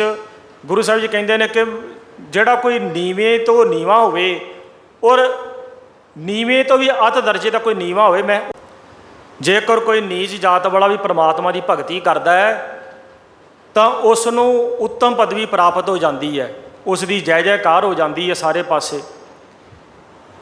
ਇਹ ਸਾਰੇ ਕਾਰਨ ਨੇ ਗੁਰੂ ਅਰਜਨ ਦੇਵ ਪਾਤਸ਼ਾਹ ਜੀ ਦੀ ਸ਼ਹਾਦਤ ਦੇ, ਕਿਉਂਕਿ ਗੁਰੂ ਨਾਨਕ ਸਾਹਿਬ ਜੀ ਤੋਂ ਲੈ ਕੇ ਗੁਰੂ ਘਰ ਨੇ ਸਾਧ ਸੰਗਤ ਜੀ ਬ੍ਰਾਹਮਣਵਾਦ ਨੂੰ ਮੰਨਿਆ ਨਹੀਂ ਹੈ, ਬ੍ਰਾਹਮਣਵਾਦ ਦਾ ਖੰਡਨ ਕੀਤਾ ਹੈ। ਕਿਉਂਕਿ ਬ੍ਰਾਹਮਣਵਾਦ ਜਿਹੜਾ ਹੈ ਇਹ ਭੇਦਭਾਵ ਪੈਦਾ ਕਰਦਾ ਸੀ, ਊਚ ਨੀਚ ਪੈਦਾ ਕਰਦਾ ਸੀ, ਅਤੇ ਸਤਿਗੁਰੂ ਤੇ ਸਾਰਿਆਂ ਨੂੰ ਬਰਾਬਰ ਮੰਨਦੇ ਨੇ। ਗੁਰਮਤਿ ਦਾ ਸਿਧਾਂਤ ਹੈ ਕਿ ਮਾਨਸ ਕੀ ਜਾਤ ਸਭੈ ਏਕੈ ਪਹਿਚਾਨਬੋ। ਇੱਥੇ ਤੇ ਸਾਰੇ ਬਰਾਬਰ ਨੇ, ਇੱਥੇ ਕੋਈ ਉੱਚਾ ਨਹੀਂ, ਕੋਈ ਨੀਵਾਂ ਨਹੀਂ। ਜੇਕਰ ਅਕਬਰ ਬਾਦਸ਼ਾਹ ਵੀ ਸਾਧ ਸੰਗਤ ਜੀ ਗੁਰੂ ਅਮਰਦਾਸ ਜੀ ਦੇ ਲੰਗਰ ਦੇ ਵਿੱਚ ਆਇਆ ਹੈ, ਸਤਿਗੁਰਾਂ ਦੇ ਦਰਸ਼ਨ ਕਰਨ ਵਾਸਤੇ ਆਇਆ, ਅਤੇ ਗੁਰੂ ਅਮਰਦਾਸ ਪਾਤਸ਼ਾਹ ਜੀ ਨੇ ਹੁਕਮ ਕੀਤਾ ਕਿ ਭਾਈ ਪਹਿਲਾਂ ਪੰਗਤ ਪਾਛੈ ਸੰਗਤ। ਅਤੇ ਪੰਗਤ ਦਾ ਕੀ ਅਰਥ ਹੈ ਕਿ ਪਹਿਲਾਂ ਪੰਗਤ ਦੇ ਵਿੱਚ ਬੈਠੋ, ਲੰਗਰ ਛਕੋ, ਅਤੇ ਫਿਰ ਸਾਡੇ ਦਰਸ਼ਨ ਕਰਨੇ ਨੇ, ਫਿਰ ਗੁਰੂ ਦਰਸ਼ਨ ਦੇਵੇਗਾ, ਪਰ ਪਹਿਲਾਂ ਪੰਗਤ ਦੇ ਵਿੱਚ ਬੈਠੋ, ਪ੍ਰਸ਼ਾਦਾ ਛਕੋ। ਹੁਣ ਪੰਗਤ ਦੇ ਵਿੱਚ ਬੈਠ ਕੇ ਪ੍ਰਸ਼ਾਦਾ ਛਕਣ ਦਾ ਹੁਕਮ ਕਿਉਂ ਕੀਤਾ ਗੁਰੂ ਸਾਹਿਬ ਜੀ ਨੇ? ਤਾਂ ਜੋ ਵੀ ਤੇਰੇ ਮਨ ਦੇ ਵਿੱਚ ਭਾਈ ਇਹ ਹੰਕਾਰ ਨਾ ਹੋਵੇ ਕਿ ਮੈਂ ਤਾਂ ਹਿੰਦੁਸਤਾਨ ਦਾ ਬਾਦਸ਼ਾਹ ਹਾਂ। ਪੰਗਤ ਦੇ ਵਿੱਚ ਤੇਰੇ ਨਾਲ ਗਰੀਬ ਵੀ ਬੈਠਾ ਹੋਵੇਗਾ, ਤੇਰੇ ਨਾਲ ਹਿੰਦੂ ਵੀ ਬੈਠਾ ਹੋਵੇਗਾ, ਤੇਰੇ ਨਾਲ ਮੁਸਲਮਾਨ ਵੀ ਬੈਠਾ ਹੋਵੇਗਾ, ਤੇਰੇ ਨਾਲ ਜਿਸ ਨੂੰ ਤੂੰ ਸ਼ੂਦਰ ਕਹਿਣਾ ਉਹ ਵੀ ਤੇਰੇ ਨਾਲ ਬੈਠਾ ਹੋਵੇਗਾ। ਅਤੇ ਜਦੋਂ ਉਹਨਾਂ ਦੇ ਨਾਲ ਤੂੰ ਬੈਠਾ ਹੋਵੇਗਾ, ਫਿਰ ਤੇਰੇ ਮਨ ਦੇ ਵਿੱਚੋਂ ਉੱਚੀ ਜਾਤ ਦਾ, ਆਪਣੇ ਵੱਖਰੇ ਹੋਣ ਦਾ ਜਿਹੜਾ ਹੰਕਾਰ ਹੈ ਖਤਮ ਹੋ ਜਾਵੇਗਾ। ਗੁਰੂ ਸਾਹਿਬ ਜੀ ਸਾਡੇ ਅੰਦਰੋਂ ਇਹ ਹੰਕਾਰ, ਇਹ ਭੇਦਭਾਵ ਖਤਮ ਕਰਨਾ ਚਾਹੁੰਦੇ ਸੀ, ਅਤੇ ਸਾਨੂੰ ਸਮਝਾਉਣਾ ਚਾਹੁੰਦੇ ਸੀ ਕਿ ਭਾਈ ਸਾਰੇ ਬਰਾਬਰ ਹੀ ਨੇ, ਸਾਰੇ ਉਸ ਪਰਮਾਤਮਾ ਦੇ ਬੱਚੇ ਨੇ, ਤੂੰ ਕੋਈ ਵੱਖਰਾ ਨਹੀਂ ਹੈ ਬਾਕੀਆਂ ਨਾਲੋਂ। ਪਰ ਬ੍ਰਾਹਮਣ ਜਿਹੜਾ ਹੈ ਇਹ ਆਪਣੇ ਆਪ ਨੂੰ ਵੱਖਰਾ ਸਮਝਦਾ ਸੀ। ਅਤੇ ਸਤਿਗੁਰੂ ਫਰਮਾਉਂਦੇ ਨੇ, ਗੁਰਬਾਣੀ ਦੇ ਵਿੱਚ ਬਹੁਤ ਸਾਰੇ ਸ਼ਬਦ ਨੇ ਜਿਹੜੇ ਸਾਧ ਸੰਗਤ ਜੀ ਜਾਤ ਪਾਤ ਦਾ ਖੰਡਨ ਕਰਦੇ ਨੇ। ਜਾਤ ਪਾਤ ਜਿਹੜੀ ਹੈ ਇਹ ਬ੍ਰਾਹਮਣ ਦਾ ਸਭ ਤੋਂ ਵੱਡਾ ਹਥਿਆਰ ਸੀ, ਅਤੇ ਇਸ ਜਾਤ ਪਾਤ ਦੇ ਹਥਿਆਰ ਦੇ ਨਾਲ ਬ੍ਰਾਹਮਣ ਜਿਹੜਾ ਹੈ ਉਹ ਲੋਕਾਂ ਕੋਲੋਂ ਗ੍ਰਾਹੀ ਕਰਦਾ ਸੀ, ਗਰੀਬਾਂ ਦਾ ਲਹੂ ਪੀਂਦਾ ਸੀ, ਅਤੇ ਆਪ ਆਪਣਾ ਸਭ ਤੋਂ ਵੱਖਰਾ ਅਤੇ ਸਭ ਤੋਂ ਉੱਚਾ ਆਸਣ ਲਾ ਕੇ ਬੈਠਦਾ ਸੀ। ਸਤਿਗੁਰੂ ਕਹਿੰਦੇ ਨੇ, ਨੀਚ ਜਾਤ ਹਰ ਜਬਤਿਆਂ ਉੱਤਮ ਪਦਵੀ ਪਾਏ, ਪੂਛੋ ਬਿਦਰ ਦਾਸੀ ਸੁਤੈ, ਕਿਸ਼ਨ ਉਤਰਿਆ ਘਰ ਜਿਸ ਜਾਏ। ਹੇ ਭਾਈ, ਭਾਵੇਂ ਤੁਸੀਂ ਹਿੰਦੂ ਧਾਰਮਿਕ ਗ੍ਰੰਥ ਪੜ੍ਹ ਲਵੋ, ਕ੍ਰਿਸ਼ਨ ਜੀ ਜਦੋਂ ਪਾਂਡਵਾਂ ਦੀ ਅਤੇ ਕੌਰਵਾਂ ਦੀ ਸਲਾਹ ਕਰਨ ਵਾਸਤੇ, ਉਹਨਾਂ ਦੀ ਸੁਲ੍ਹਾ ਸਫਾਈ ਕਰਾਉਣ ਵਾਸਤੇ ਜਦੋਂ ਕੌਰਵਾਂ ਦੀ ਸਭਾ ਦੇ ਵਿੱਚ ਗਏ ਨੇ ਕ੍ਰਿਸ਼ਨ ਜੀ, ਤਾਂ ਸਤਿਗੁਰੂ ਫਰਮਾਉਂਦੇ ਨੇ ਕਿ ਕ੍ਰਿਸ਼ਨ ਜੀ ਦੁਰਯੋਧਨ ਦੇ ਘਰੇ ਨਹੀਂ ਠਹਿਰੇ, ਸਗੋਂ ਦਾਸੀ ਦੇ ਪੁੱਤਰ ਬਿਦਰ ਦੇ ਘਰੇ ਜਾ ਕੇ ਠਹਿਰੇ ਨੇ। ਉਹਨਾਂ ਨੇ ਦਾਸੀ ਦੇ ਪੁੱਤਰ ਬਿਦਰ ਨੂੰ ਮਾਣ ਸਨਮਾਨ ਦਿੱਤਾ ਹੈ, ਕਿਉਂਕਿ ਜੇਕਰ ਕੋਈ ਨੀਵਾਂ ਵੀ ਪਰਮਾਤਮਾ ਦਾ ਨਾਮ ਜਪਦਾ ਹੈ ਤਾਂ ਸਾਧ ਸੰਗਤ ਜੀ ਉਹ ਸਭ ਤੋਂ ਵੱਡਾ ਦਰਜਾ ਪ੍ਰਾਪਤ ਕਰ ਲੈਂਦਾ ਹੈ। ਪੂਛੋ ਬਿਦਰ ਦਾਸੀ ਸੁਤੈ, ਕਿਸ਼ਨ ਉਤਰਿਆ ਘਰ ਜਿਸ ਜਾਏ, ਹਰ ਕੀ ਅਕਥ ਕਥਾ ਸੁਨੋ ਜਨ ਭਾਈ, ਜਿਤ ਸਹਿਸਾ ਦੁਖ ਭੂਖ ਸਭ ਲੈ ਜਾਏ। ਫਿਰ ਸਤਿਗੁਰੂ ਫਰਮਾਉਂਦੇ ਨੇ, ਰਵਿਦਾਸ ਚਮਾਰ ਉਸਤਤ ਕਰੇ, ਹਰ ਕੀਰਤ ਨਿਮਖ ਇੱਕ ਗਾਏ। ਭਗਤ ਰਵਿਦਾਸ ਜੀ ਨੂੰ ਲੋਕ ਖਾਸ ਕਰਕੇ ਇਹ ਜਿਹੜੇ ਉੱਚੀ ਜਾਤ ਵਾਲੇ ਬ੍ਰਾਹਮਣ ਨੇ ਚਮਾਰ ਕਹਿੰਦੇ ਸੀ, ਪਰ ਰਵਿਦਾਸ ਚਮਾਰ ਉਸਤਤ ਕਰੇ, ਹਰ ਕੀਰਤ ਨਿਮਖ ਇੱਕ ਗਾਏ। ਇੱਕ ਮਨ ਹੋ ਕੇ ਪ੍ਰਮਾਤਮਾ ਦੀ ਕੀਰਤੀ ਕਰਦੇ ਸਨ, ਪ੍ਰਭੂ ਦੇ ਗੁਣ ਗਾਇਨ ਕਰਦੇ ਸਨ ਰਵਿਦਾਸ ਜੀ। ਅਤੇ ਫਿਰ ਕੀ ਹੋਇਆ ਕਿ ਪਤਿਤ ਜਾਤ ਉੱਤਮ ਭਇਆ, ਚਾਰ ਵਰਨ ਪਏ ਪਗਿਆਏ, ਉਹ ਜਿਹੜੇ ਭਗਤ ਰਵਿਦਾਸ ਜੀ ਸਨ ਉਹ ਪਵਿੱਤਰ ਹੋ ਗਏ ਤੇ 4 ਵਰਨ ਪਏ ਪਗੇ ਆਏ। ਜਿਹੜੇ ਚਾਰੇ ਵਰਨ ਸਨ 4 ਵਰਨ ਜਿਹੜੇ ਬ੍ਰਾਹਮਣ, ਖੱਤਰੀ, ਸ਼ੂਦ, ਵੈਸ, ਚਾਰੇ ਵਰਨ ਆ ਕੇ ਉਹਨਾਂ ਦੇ ਚਰਨਾਂ ਦੇ ਵਿੱਚ ਪੈ ਗਏ, ਕਿਉਂਕਿ ਉਹ ਪਵਿੱਤਰ ਹੋ ਗਏ। ਭਾਵੇਂ ਉਹਨਾਂ ਨੂੰ ਨੀਵਾਂ ਕਿਹਾ ਜਾਂਦਾ ਸੀ, ਨੀਚ ਕਿਹਾ ਜਾਂਦਾ ਸੀ, ਉਹਨਾਂ ਤੋਂ ਨਫ਼ਰਤ ਕੀਤੀ ਜਾਂਦੀ ਸੀ, ਉਹਨਾਂ ਦੇ ਹੱਥ ਤੋਂ ਵੀ ਕੋਈ ਚੀਜ਼ ਲੈ ਕੇ ਖਾਣੀ ਬ੍ਰਾਹਮਣ ਜਿਹੜੇ ਸਨ ਮਾੜੀ ਸਮਝਦੇ ਸਨ, ਪਰ ਭਗਤੀ ਕਰਕੇ ਉਹਨਾਂ ਨੂੰ ਇੰਨਾ ਉੱਚਾ ਦਰਜਾ ਪ੍ਰਾਪਤ ਹੋ ਗਿਆ, ਉਹ ਪਵਿੱਤਰ ਹੋ ਗਏ ਤੇ ਉਹਨਾਂ ਦੇ ਦਰਸ਼ਨਾਂ ਨੂੰ ਬ੍ਰਾਹਮਣ ਜਿਹੜੇ ਤਰਸਣ ਲੱਗ ਪਏ। ਚਾਰੇ ਵਰਨ ਆ ਕੇ ਉਹਨਾਂ ਦੇ ਚਰਨਾਂ ਦੇ ਵਿੱਚ ਡੰਡੋਤ ਬੰਦਨਾ ਕਰਨ ਲੱਗ ਪਏ। ਨਾਮਦੇਵ ਪ੍ਰੀਤ ਲੱਗੀ ਹਰ ਸੇਤੀ, ਲੋਕ ਛੀਪਾ ਕਹੇ ਬੁਲਾਏ। ਦੂਸਰੀ ਉਦਾਹਰਣ ਸਤਿਗੁਰੂ ਜੀ ਦਿੰਦੇ ਨੇ ਕਿ ਨਾਮਦੇਵ ਜੀ ਨੂੰ ਵੀ ਛੀਂਬਾ ਕਿਹਾ ਗਿਆ, ਉਹਨਾਂ ਨੂੰ ਵੀ ਨੀਵੀਂ ਜਾਤ ਵਾਲਾ ਸਮਝਿਆ ਗਿਆ, ਪਰ ਖੱਤਰੀ ਬ੍ਰਾਹਮਣ ਪਿੱਠ ਦੇ ਛੋਡੇ ਹਰ ਨਾਮ ਦਿਓ ਲਿਆ ਮੁਖ ਲਾਏ। ਪਰਮਾਤਮਾ ਨੇ ਜਦੋਂ ਨਾਮਦੇਵ ਜੀ ਨੂੰ ਮੰਦਿਰ ਦੇ ਵਿੱਚੋਂ ਧੱਕੇ ਮਾਰ ਕੇ ਕੱਢ ਦਿੱਤਾ ਸੀ ਨਾ, ਹਜ਼ੂਰ ਸਾਹਿਬ ਦੇ ਲਾਗੇ ਮੰਦਿਰ ਹੈ ਅੱਜ ਵੀ, ਉਹ ਉੱਥੇ ਨਾਮਦੇਵ ਜੀ ਨੂੰ ਮੰਦਿਰ ਦੇ ਵਿੱਚੋਂ ਧੱਕੇ ਮਾਰ ਕੇ ਕੱਢ ਦਿੱਤਾ ਸੀ ਪੰਡਤਾਂ ਨੇ ਕਿ ਨੀਵੀਂ ਜਾਤ ਵਾਲਾ ਹੈ, ਪਰ ਪਰਮਾਤਮਾ ਨੇ ਪੰਡਤਾਂ ਵੱਲ ਆਪਣੀ ਪਿੱਠ ਕਰ ਲਈ ਤੇ ਨਾਮਦੇਵ ਜੀ ਵੱਲ ਆਪਣਾ ਮੁਖੜਾ ਕਰ ਲਿਆ, ਨਾਮਦੇਵ ਜੀ ਨੂੰ ਆਪਣੇ ਗਲ ਦੇ ਨਾਲ ਲਾਇਆ, ਕਿਉਂਕਿ ਨਾਮਦੇਵ ਜੀ ਨੇ ਭਗਤੀ ਕੀਤੀ ਸੀ। ਅਸੀਂ ਪੜ੍ਹਦੇ ਹਾਂ ਨਾ, ਹਰ ਜੁਗ ਜੁਗ ਭਗਤ ਉਪਾਇਆ, ਪੈਜ ਰੱਖਦਾ ਆਇਆ ਰਾਮ ਰਾਜੇ, ਹਰ ਨਾਕਸ਼ ਦੁਸ਼ਟ ਹਰ ਮਾਰਿਆ, ਪ੍ਰਹਲਾਦ ਲਿਆ ਤਰਾਏ। ਅਹੰਕਾਰੀਆਂ ਨਿੰਦਕਾਂ ਪਿੱਠ ਦੇ ਨਾਮ ਦਿਓ ਲਿਆ ਮੁਖ ਲਾਏ। ਹੰਕਾਰੀਆਂ ਵੱਲ ਪਿੱਠ ਕਰ ਲਈ ਸੀ ਪ੍ਰਭੂ ਨੇ ਤੇ ਨਾਮਦੇਵ ਨੂੰ ਆਪਣੇ ਗਲ ਦੇ ਨਾਲ ਲਾਇਆ ਸੀ। ਇਸੇ ਪ੍ਰਕਾਰ ਭਗਤ ਕਬੀਰ ਸਾਹਿਬ ਜੀ ਨੇ ਬੜੀ ਭਾਰੀ ਸੱਟ ਮਾਰੀ ਹੈ ਬ੍ਰਾਹਮਣਵਾਦ ਦੇ ਉੱਤੇ, ਜਾਤ ਪਾਤ ਦੇ ਉੱਤੇ। ਭਗਤ ਕਬੀਰ ਸਾਹਿਬ ਜੀ ਕਹਿੰਦੇ ਨੇ, ਗਰਭ ਵਾਸ ਮੈਂ ਕੁਲ ਨਹੀਂ ਜਾਤੀ। ਹੇ ਬ੍ਰਾਹਮਣ, ਮਾਤਾ ਦੇ ਗਰਭ ਦੇ ਵਿੱਚ ਤੇ ਕਿਸੇ ਬੱਚੇ ਦੀ ਕੋਈ ਕੁਲ ਨਹੀਂ ਹੁੰਦੀ, ਕੋਈ ਜਾਤ ਨਹੀਂ ਹੁੰਦੀ। ਜਦੋਂ ਬੱਚਾ ਜਨਮ ਲੈ ਲੈਂਦਾ ਫਿਰ ਤੂੰ ਉਸ ਦੀ ਜਾਤ ਪਾਤ ਰੱਖ ਦਿੰਦਾ ਹੈ, ਫਿਰ ਤੂੰ ਉਸ ਬੱਚੇ ਨੂੰ ਸੰਸਾਰ ਦੇ ਵਿੱਚ ਵੰਡ ਦਿੰਦਾ ਹੈ ਕਿ ਇਹ ਉੱਚੀ ਜਾਤ ਦਾ, ਨੀਵੀਂ ਜਾਤ ਦਾ। ਮਾਤਾ ਦੇ ਗਰਭ ਦੇ ਵਿੱਚ ਤੇ ਬੱਚੇ ਦੀ ਕੋਈ ਜਾਤ ਨਹੀਂ ਹੁੰਦੀ। ਗਰਭ ਵਾਸ ਮੈਂ ਕੁਲ ਨਹੀਂ ਜਾਤੀ, ਬ੍ਰਹਮ ਬਿੰਦ ਤੇ ਸਭ ਉਤਪਾਤੀ। ਕਹੋ ਰੇ ਪੰਡਿਤ ਬਾਹਮਣ ਕਬ ਕੇ ਹੋਏ, ਬਾਹਮਣ ਕਹਿ ਕੇ ਜਨਮਤ ਖੋਏ। ਹੇ ਬ੍ਰਾਹਮਣ, ਤੂੰ ਬ੍ਰਾਹਮਣ ਕਦੋਂ ਦਾ ਹੋ ਗਿਆ? ਤੈਨੂੰ ਪਰਮਾਤਮਾ ਨੇ ਤੇ ਨਹੀਂ ਨਾ ਕਿਹਾ ਵੀ ਤੂੰ ਉੱਚੀ ਜਾਤ ਵਾਲਾ ਹੈ, ਇਹ ਤੇ ਤੂੰ ਆਪੇ ਹੀ ਗ੍ਰੰਥਾਂ ਦੇ ਵਿੱਚ ਦਰਜ ਕਰ ਲਿਆ ਕਿ ਮੈਂ ਉੱਚੀ ਜਾਤ ਵਾਲਾ ਹਾਂ, ਤੇ ਸ਼ੂਦਰਾਂ ਨੂੰ ਤੂੰ ਨੀਵਾਂ ਲਿਖ ਦਿੱਤਾ ਹੈ। ਇਹ ਤੇ ਤੂੰ ਆਪ ਹੀ ਆਪਣੇ ਆਪ ਨੂੰ ਉੱਚਾ ਕਰ ਲਿਆ, ਪਰ ਪਰਮਾਤਮਾ ਨੇ ਤੈਨੂੰ ਉੱਚਾ ਨਹੀਂ ਕਿਹਾ, ਤੈਨੂੰ ਉੱਚਾ ਨਹੀਂ ਮੰਨਿਆ। ਭਗਤ ਸਾਹਿਬ ਕਹਿ ਰਹੇ ਨੇ, ਗਰਭਵਾਸ ਮੈਂ ਕੁਲ ਨਹੀਂ ਜਾਤੀ, ਬ੍ਰਹਮ ਬਿੰਦ ਤੇ ਸਭ ਉਤਪਾਤੀ। ਕਹੋ ਰੇ ਪੰਡਿਤ ਬਾਹਮਣ ਕਬ ਕੇ ਹੋਏ, ਬਾਹਮਣ ਕਹਿ ਕੇ ਜਨਮਤ ਖੋਏ। ਤੂੰ ਬ੍ਰਾਹਮਣ ਕਹਿ ਕੇ ਆਪਣੇ ਆਪ ਨੂੰ ਆਪਣਾ ਜਨਮ ਵਿਅਰਥ ਨਾ ਗਵਾ, ਭਗਤੀ ਕਰਿਆ ਕਰ ਪ੍ਰਭੂ ਦੀ। ਜੋ ਤੂੰ ਬ੍ਰਾਹਮਣ ਬ੍ਰਾਹਮਣੀ ਜਾਇਆ। ਫਿਰ ਵੇਖੋ ਬੜੀ ਭਾਰੀ ਸੱਟ ਮਾਰੀ ਆ ਕਬੀਰ ਸਾਹਿਬ ਜੀ ਨੇ। ਕਬੀਰ ਸਾਹਿਬ ਜੀ ਕਹਿੰਦੇ ਨੇ ਵੀ ਭਾਈ ਹੇ ਬ੍ਰਾਹਮਣ, ਜੇ ਤੂੰ ਆਪਣੇ ਆਪ ਨੂੰ ਵਾਕਈ ਉੱਚਾ ਸਮਝਦਾ ਹੈ ਤੇ ਦੂਸਰਿਆਂ ਨਾਲੋਂ ਵੱਖਰਾ ਸਮਝਦਾ ਹੈ, ਤੇ ਫਿਰ ਤੂੰ ਉਸ ਰਸਤੇ ਤੋਂ ਇਸ ਸੰਸਾਰ ਦੇ ਵਿੱਚ ਕਿਉਂ ਆਇਆ ਹੈ ਜਿਸ ਰਸਤੇ ਤੋਂ ਸ਼ੂਦਰ ਆਇਆ? ਤੂੰ ਫਿਰ ਕਿਸੇ ਵੱਖਰੇ ਰਸਤੇ ਤੋਂ ਆਉਣਾ ਸੀ। ਜੇਕਰ ਤੂੰ ਵੀ ਉਸੇ ਰਸਤੇ ਤੋਂ ਇਸ ਸੰਸਾਰ ਦੇ ਵਿੱਚ ਆਇਆ, ਫਿਰ ਤੂੰ ਉਹਨਾਂ ਨਾਲੋਂ ਵੱਖਰਾ ਕਿਸ ਤਰ੍ਹਾਂ ਹੋ ਗਿਆ? ਫਿਰ ਉਹਨਾਂ ਨਾਲੋਂ ਉੱਚਾ ਕਿਸ ਤਰ੍ਹਾਂ ਹੋ ਗਿਆ? ਜੋ ਤੂੰ ਬ੍ਰਾਹਮਣ ਬ੍ਰਾਹਮਣੀ ਜਾਇਆ ਤੋ ਆਨ ਬਾਟ, ਬਾਟ ਦਾ ਅਰਥ ਹੁੰਦਾ ਰਸਤਾ, ਫਿਰ ਤੂੰ ਹੋਰ ਰਸਤੇ ਤੋਂ ਆਉਣਾ ਸੀ। ਬੜੀ ਭਾਰੀ ਸੱਟ ਮਾਰੀ ਆ ਕਬੀਰ ਸਾਹਿਬ ਜੀ ਨੇ, ਔਰ ਇਸ ਗੱਲ ਦਾ ਜਵਾਬ ਵੀ ਕੋਈ ਨਹੀਂ ਹੈ ਬ੍ਰਾਹਮਣ ਦੇ ਕੋਲ ਜਿਹੜਾ ਆਪਣੇ ਨੂੰ ਉੱਚਾ ਸਮਝਦਾ ਹੈ। ਜੋ ਤੂੰ ਬ੍ਰਾਹਮਣ ਬ੍ਰਾਹਮਣੀ ਜਾਇਆ ਤੋ ਆਨ ਬਾਟ ਕਾਹੇ ਨਹੀਂ ਆਇਆ। ਤੁਮ ਕਤ ਬ੍ਰਾਹਮਣ ਹਮ ਕਤ ਸੂਦ, ਹਮ ਕਤ ਲੋਹੂ ਤੁਮ ਕਤ ਦੂਧ। ਕਬੀਰ ਸਾਹਿਬ ਜੀ ਕਹਿੰਦੇ ਨੇ ਕਿ ਤੇਰੇ ਵਿੱਚ ਵੀ ਹੈ ਬ੍ਰਾਹਮਣ ਉਹੀ ਲਾਲ ਰੰਗ ਦਾ ਲਹੂ ਹੈ ਜਿਹੜਾ ਸਾਡੇ ਵਿੱਚ ਹੈ। ਤੇਰੇ ਵਿੱਚ ਕੋਈ ਦੁੱਧ ਨਹੀਂ ਹੈ, ਤੇਰੀਆਂ ਨਾੜਾਂ ਦੇ ਵਿੱਚ ਵੀ ਲਹੂ ਹੀ ਹੈ। ਕਹੋ ਕਬੀਰ ਜੋ ਬ੍ਰਹਮ ਵਿਚਾਰੈ, ਸੋ ਬ੍ਰਾਹਮਣ ਕਹੀਏ ਤਹਿ ਹਮਾਰੈ। ਕਬੀਰ ਸਾਹਿਬ ਜੀ ਕਹਿੰਦੇ ਨੇ ਕਿ ਸਾਡੇ ਵਿੱਚ ਤੇ ਬ੍ਰਾਹਮਣ ਉਸ ਨੂੰ ਮੰਨਿਆ ਜਾਂਦਾ ਹੈ ਜਿਹੜਾ ਬ੍ਰਹਮ ਨੂੰ ਵਿਚਾਰਦਾ ਹੈ, ਭਾਵ ਜੋ ਪਰਮਾਤਮਾ ਦੀ ਵਿਚਾਰ ਕਰਦਾ ਹੈ, ਜੋ ਪਰਮਾਤਮਾ ਦੀ ਭਗਤੀ ਕਰਦਾ ਹੈ, ਉਸ ਨੂੰ ਸਾਡੇ ਵਿੱਚ ਪੰਡਤ ਮੰਨਿਆ ਜਾਂਦਾ ਹੈ, ਉਸ ਨੂੰ ਉੱਚਾ ਦਰਜਾ ਦਿੱਤਾ ਜਾਂਦਾ ਹੈ। ਸਾਧ ਸੰਗਤ ਜੀ, ਬ੍ਰਾਹਮਣਾਂ ਨੇ ਅਕਬਰ ਦੇ ਬੜੇ ਕੰਨ ਭਰੇ ਗੁਰੂ ਘਰ ਦੇ ਖਿਲਾਫ, ਗੁਰੂ ਗ੍ਰੰਥ ਸਾਹਿਬ ਜੀ ਦੇ ਖਿਲਾਫ, ਕਿਉਂਕਿ ਉਸ ਸਮੇਂ ਜਦੋਂ ਗੁਰੂ ਗ੍ਰੰਥ ਸਾਹਿਬ ਜੀ ਦਾ ਸਰੂਪ ਦਾ ਅਜੇ ਸੰਪਾਦਨ ਨਹੀਂ ਹੋਇਆ ਸੀ। ਉਸ ਸਮੇਂ ਪੋਥੀ ਸਾਹਿਬ ਕਿਹਾ ਜਾਂਦਾ ਸੀ। ਗੁਰੂ ਸਾਹਿਬਾਨਾਂ ਦੀ ਬਾਣੀ ਨੂੰ ਇੱਕ ਪੋਥੀ ਦੇ ਵਿੱਚ ਦਰਜ ਕੀਤਾ ਹੋਇਆ ਸੀ, ਤਾਂ ਉਸ ਨੂੰ ਪੋਥੀ ਸਾਹਿਬ ਦਾ ਦਰਜਾ ਦਿੱਤਾ ਸੀ, ਪੋਥੀ ਸਾਹਿਬ ਕਿਹਾ ਜਾਂਦਾ ਸੀ। ਇਹ ਬ੍ਰਾਹਮਣ ਸਾਰੇ ਇਕੱਠੇ ਹੋ ਕੇ ਅਕਬਰ ਦੇ ਕੋਲ ਜਾਂਦੇ ਨੇ। ਅਕਬਰ ਜੀ ਨੂੰ ਜਾ ਕੇ ਸ਼ਿਕਾਇਤਾਂ ਲਾਉਂਦੇ ਨੇ ਕਿ ਗੁਰਬਾਣੀ ਦੇ ਵਿੱਚ ਇਸਲਾਮ ਦੇ ਅਤੇ ਹਿੰਦੂ ਧਰਮ ਦੇ ਖਿਲਾਫ ਬਹੁਤ ਕੁਝ ਲਿਖਿਆ ਜਾ ਰਿਹਾ ਹੈ। ਅਕਬਰ ਜਿਹੜਾ ਸੀ ਇਹ ਬੜਾ ਖੁੱਲ੍ਹ ਖਿਆਲੀਆ ਸੀ ਔਰ ਸਾਰੇ ਧਰਮਾਂ ਦਾ ਸਤਿਕਾਰ ਕਰਦਾ ਸੀ।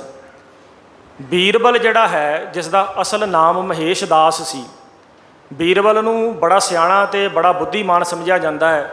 ਔਰ ਇਹ ਜਿਹੜਾ ਬੀਰਬਲ ਹੈ ਇਹ ਅਕਬਰ ਦੇ 9 ਰਤਨਾਂ ਦੇ ਵਿੱਚ ਇਸ ਨੂੰ ਇੱਕ ਰਤਨ ਦਾ ਮਾਣ ਪ੍ਰਾਪਤ ਸੀ। ਅਕਬਰ ਇਸ ਨੂੰ ਬਹੁਤ ਸਿਆਣਾ ਸਮਝਦਾ ਸੀ।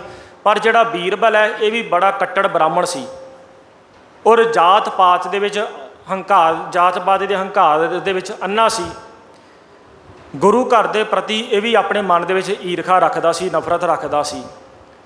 ਬ੍ਰਾਹਮਣਾਂ ਨੇ ਇਕੱਠੇ ਹੋ ਕੇ ਪਹਿਲਾਂ ਤਾਂ ਬੀਰਬਲ ਨੂੰ ਆਪਣੇ ਨਾਲ ਰਲਾਇਆ ਅਤੇ ਫਿਰ ਅਕਬਰ ਦੇ ਜਾ ਕੇ ਕੰਨ ਭਰੇ। ਜਦੋਂ ਗੁਰੂ ਗ੍ਰੰਥ ਸਾਹਿਬ ਜੀ ਦੀ ਬਾਣੀ ਅਕਬਰ ਨੇ ਸੁਣਨ ਦੀ ਇੱਛਾ ਸਾਧ ਸੰਗਤ ਜੀ ਜ਼ਾਹਿਰ ਕੀਤੀ, ਤਾਂ ਪੋਥੀ ਸਾਹਿਬ ਤੋਂ ਗੁਰੂ ਗ੍ਰੰਥ ਸਾਹਿਬ ਜੀ ਦੇ ਵਿੱਚੋਂ 3 ਹੁਕਮਨਾਮੇ ਜਿਹੜੇ ਨੇ ਅਕਬਰ ਨੇ ਸੁਣੇ ਨੇ। ਪਹਿਲਾ ਹੁਕਮਨਾਮਾ ਜਿਹੜਾ ਆਇਆ ਹੈ ਉਹ ਹੈ ਖਾਕ ਨੂਰ ਕਰਦੰਗ ਆਲਮ ਦੁਨੀਆਏ, ਅਸਮਾਨ ਜਮੀ ਦਰਖਤ ਆਪ ਪੈਦਾਇਸ਼ ਖੁਦਾਏ। ਇਸ ਹੁਕਮਨਾਮੇ ਦੇ ਵਿੱਚ ਸਾਂਝੀਵਾਲਤਾ ਦਾ ਉਪਦੇਸ਼ ਸਤਿਗੁਰੂ ਜੀ ਦੇ ਰਹੇ ਨੇ ਕਿ ਜਿਤਨੇ ਵੀ ਧਰਮ ਨੇ ਸਾਰੇ ਪਰਮਾਤਮਾ ਦੇ ਬਣਾਏ ਹੋਏ ਨੇ। ਸਾਰੀ ਮਨੁੱਖਤਾ, ਸਾਰੀ ਮਾਨਵਤਾ ਉਸ ਪਰਮਾਤਮਾ ਦੀ ਹੈ, ਸਾਰੇ ਉਸ ਪਰਮਾਤਮਾ ਦੇ ਬੱਚੇ ਨੇ। ਬ੍ਰਾਹਮਣਾਂ ਨੇ ਅਕਬਰ ਨੂੰ ਦੁਬਾਰਾ ਹੁਕਮਨਾਮਾ ਸੁਣਨ ਦੀ ਬੇਨਤੀ ਕੀਤੀ ਕਿ ਬਾਦਸ਼ਾਹ ਦੁਬਾਰਾ ਫਿਰ ਹੁਕਮਨਾਮਾ ਸੁਣਿਆ ਜਾਵੇ। ਦੂਸਰੀ ਵਾਰੀ ਜਦੋਂ ਦੁਬਾਰਾ ਹੁਕਮਨਾਮਾ ਲਿਆ ਗਿਆ ਅਤੇ ਦੂਸਰੀ ਵਾਰੀ ਆਇਆ, ਅਵਲ ਅੱਲਾ ਨੂਰ ਪਾਇਆ ਕੁਦਰਤ ਕੇ ਸਭ ਬੰਦੇ, ਏਕ ਨੂਰ ਤੇ ਸਭ ਜਗ ਉਪਜਿਆ ਕੌਣ ਭਲੇ ਕੋ ਮੰਦੇ। ਇਸ ਤੋਂ ਉਪਰੰਤ ਬ੍ਰਾਹਮਣਾਂ ਨੇ ਤੀਸਰੀ ਵਾਰੀ ਫਿਰ ਬਾਦਸ਼ਾਹ ਨੂੰ ਬੇਨਤੀ ਕੀਤੀ ਕਿ ਬਾਦਸ਼ਾਹ ਇਹ ਹੁਕਮਨਾਮਾ ਇਹਨਾਂ ਨੇ ਆਪਣੀ ਮਰਜ਼ੀ ਦੇ ਨਾਲ ਕੱਢਿਆ ਹੈ, ਇੱਕ ਵਾਰੀ ਫਿਰ ਹੁਕਮਨਾਮਾ ਜਿਹੜਾ ਆਪ ਜੀ ਸੁਣੋ। ਜਦੋਂ ਤੀਸਰੀ ਵਾਰੀ ਹੁਕਮਨਾਮਾ ਕੱਢਿਆ ਗਿਆ ਅਤੇ ਤੀਸਰੀ ਵਾਰੀ ਹੁਕਮਨਾਮਾ ਆਇਆ ਕਿ ਕੋਈ ਬੋਲੇ ਰਾਮ ਰਾਮ, ਕੋਈ ਬੋਲੇ ਖੁਦਾਏ, ਕੋਈ ਸੇਵੇ ਗੁਸਈਆਂ ਕੋਈ ਅਲਾਏ, ਕਾਰਨ ਕਰਨ ਕਰੀਮ ਕਿਰਪਾ ਧਾਰ ਰਹੀਮ। ਤਿੰਨੇ ਹੁਕਮਨਾਮਿਆਂ ਦੇ ਵਿੱਚ ਸਰਬ ਸਾਂਝੀਵਾਲਤਾ ਦਾ ਸਤਿਗੁਰੂ ਜੀ ਉਪਦੇਸ਼ ਦਿੰਦੇ ਨੇ।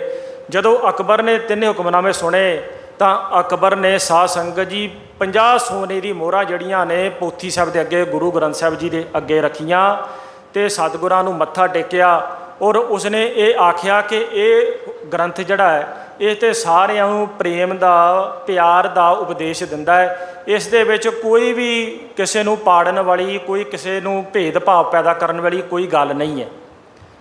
ਬ੍ਰਾਹਮਣ ਬੜੇ ਛਿੱਤੇ ਪੈ ਗਏ, ਬੜੇ ਨਮੋਸ਼ ਹੋਏ। ਔਰ ਇਹ ਜੋ ਬੀਰਬਲ ਹੈ ਇਹ ਗੁਰੂ ਅਰਜਨ ਦੇਵ ਪਾਤਸ਼ਾਹ ਜੀ ਨੂੰ ਧਮਕੀ ਦਿੰਦਾ ਕਿ ਮੈਂ ਤੁਹਾਨੂੰ ਵੇਖ ਲਵਾਂਗਾ। ਪਰ ਗੁਰੂ ਸਾਹਿਬ ਜੀ ਨੂੰ ਧਮਕੀ ਦੇ ਕੇ ਇਹ ਕਾਬਲ ਦੇ ਵਿੱਚ ਇੱਕ ਜੰਗ ਦੇ ਵਿੱਚ ਲੜਨ ਵਾਸਤੇ ਜਾਂਦਾ ਹੈ। ਉਸ ਜੰਗ ਤੋਂ ਸਾਧ ਸੰਗਤ ਜੀ ਇਹ ਵਾਪਸ ਜਿੰਦਾ ਨਹੀਂ ਆਇਆ, ਕਿਉਂਕਿ ਜਿਹੋ ਜਿਹੀ ਇੱਛਾ ਲੈ ਕੇ ਕੋਈ ਗੁਰੂ ਘਰ ਆਉਂਦਾ ਹੈ ਸਾਧ ਸੰਗਤ ਜੀ ਉਸ ਨੂੰ ਉਸੇ ਤਰ੍ਹਾਂ ਦਾ ਫਲ ਪ੍ਰਾਪਤ ਹੁੰਦਾ ਹੈ।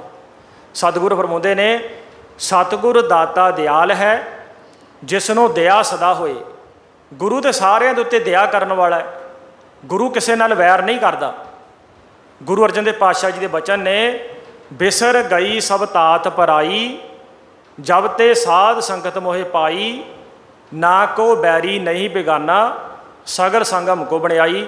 ਗੁਰੂ ਸਾਹਿਬ ਕਹਿੰਦੇ ਮੇਰਾ ਕੋਈ ਵੈਰੀ ਨਹੀਂ ਹੈ, ਮੇਰਾ ਕੋਈ ਦੁਸ਼ਮਣ ਨਹੀਂ ਹੈ, ਮੈਨੂੰ ਤਾਂ ਸਾਰਿਆਂ ਦੇ ਵਿੱਚ ਹੀ ਪਰਮਾਤਮਾ ਦਾ ਨੂਰ ਨਜ਼ਰ ਆਉਂਦਾ ਹੈ। ਪਰ ਬੀਰਬਲ ਵਰਗੇ ਜਿਹੜੇ ਨੇ ਇਹ ਗੁਰੂ ਅਰਜਨ ਦੇਵ ਪਾਤਸ਼ਾਹ ਜੀ ਨੂੰ ਆਪਣਾ ਦੁਸ਼ਮਣ ਸਮਝਦੇ ਨੇ। ਅਤੇ ਸਤਿਗੁਰੂ ਫਰਮਾਉਂਦੇ ਨੇ ਕਿ ਸਤਿਗੁਰ ਦਾਤਾ ਦਿਆਲ ਹੈ ਜਿਸ ਨੂੰ ਦਇਆ ਸਦਾ ਹੋਏ।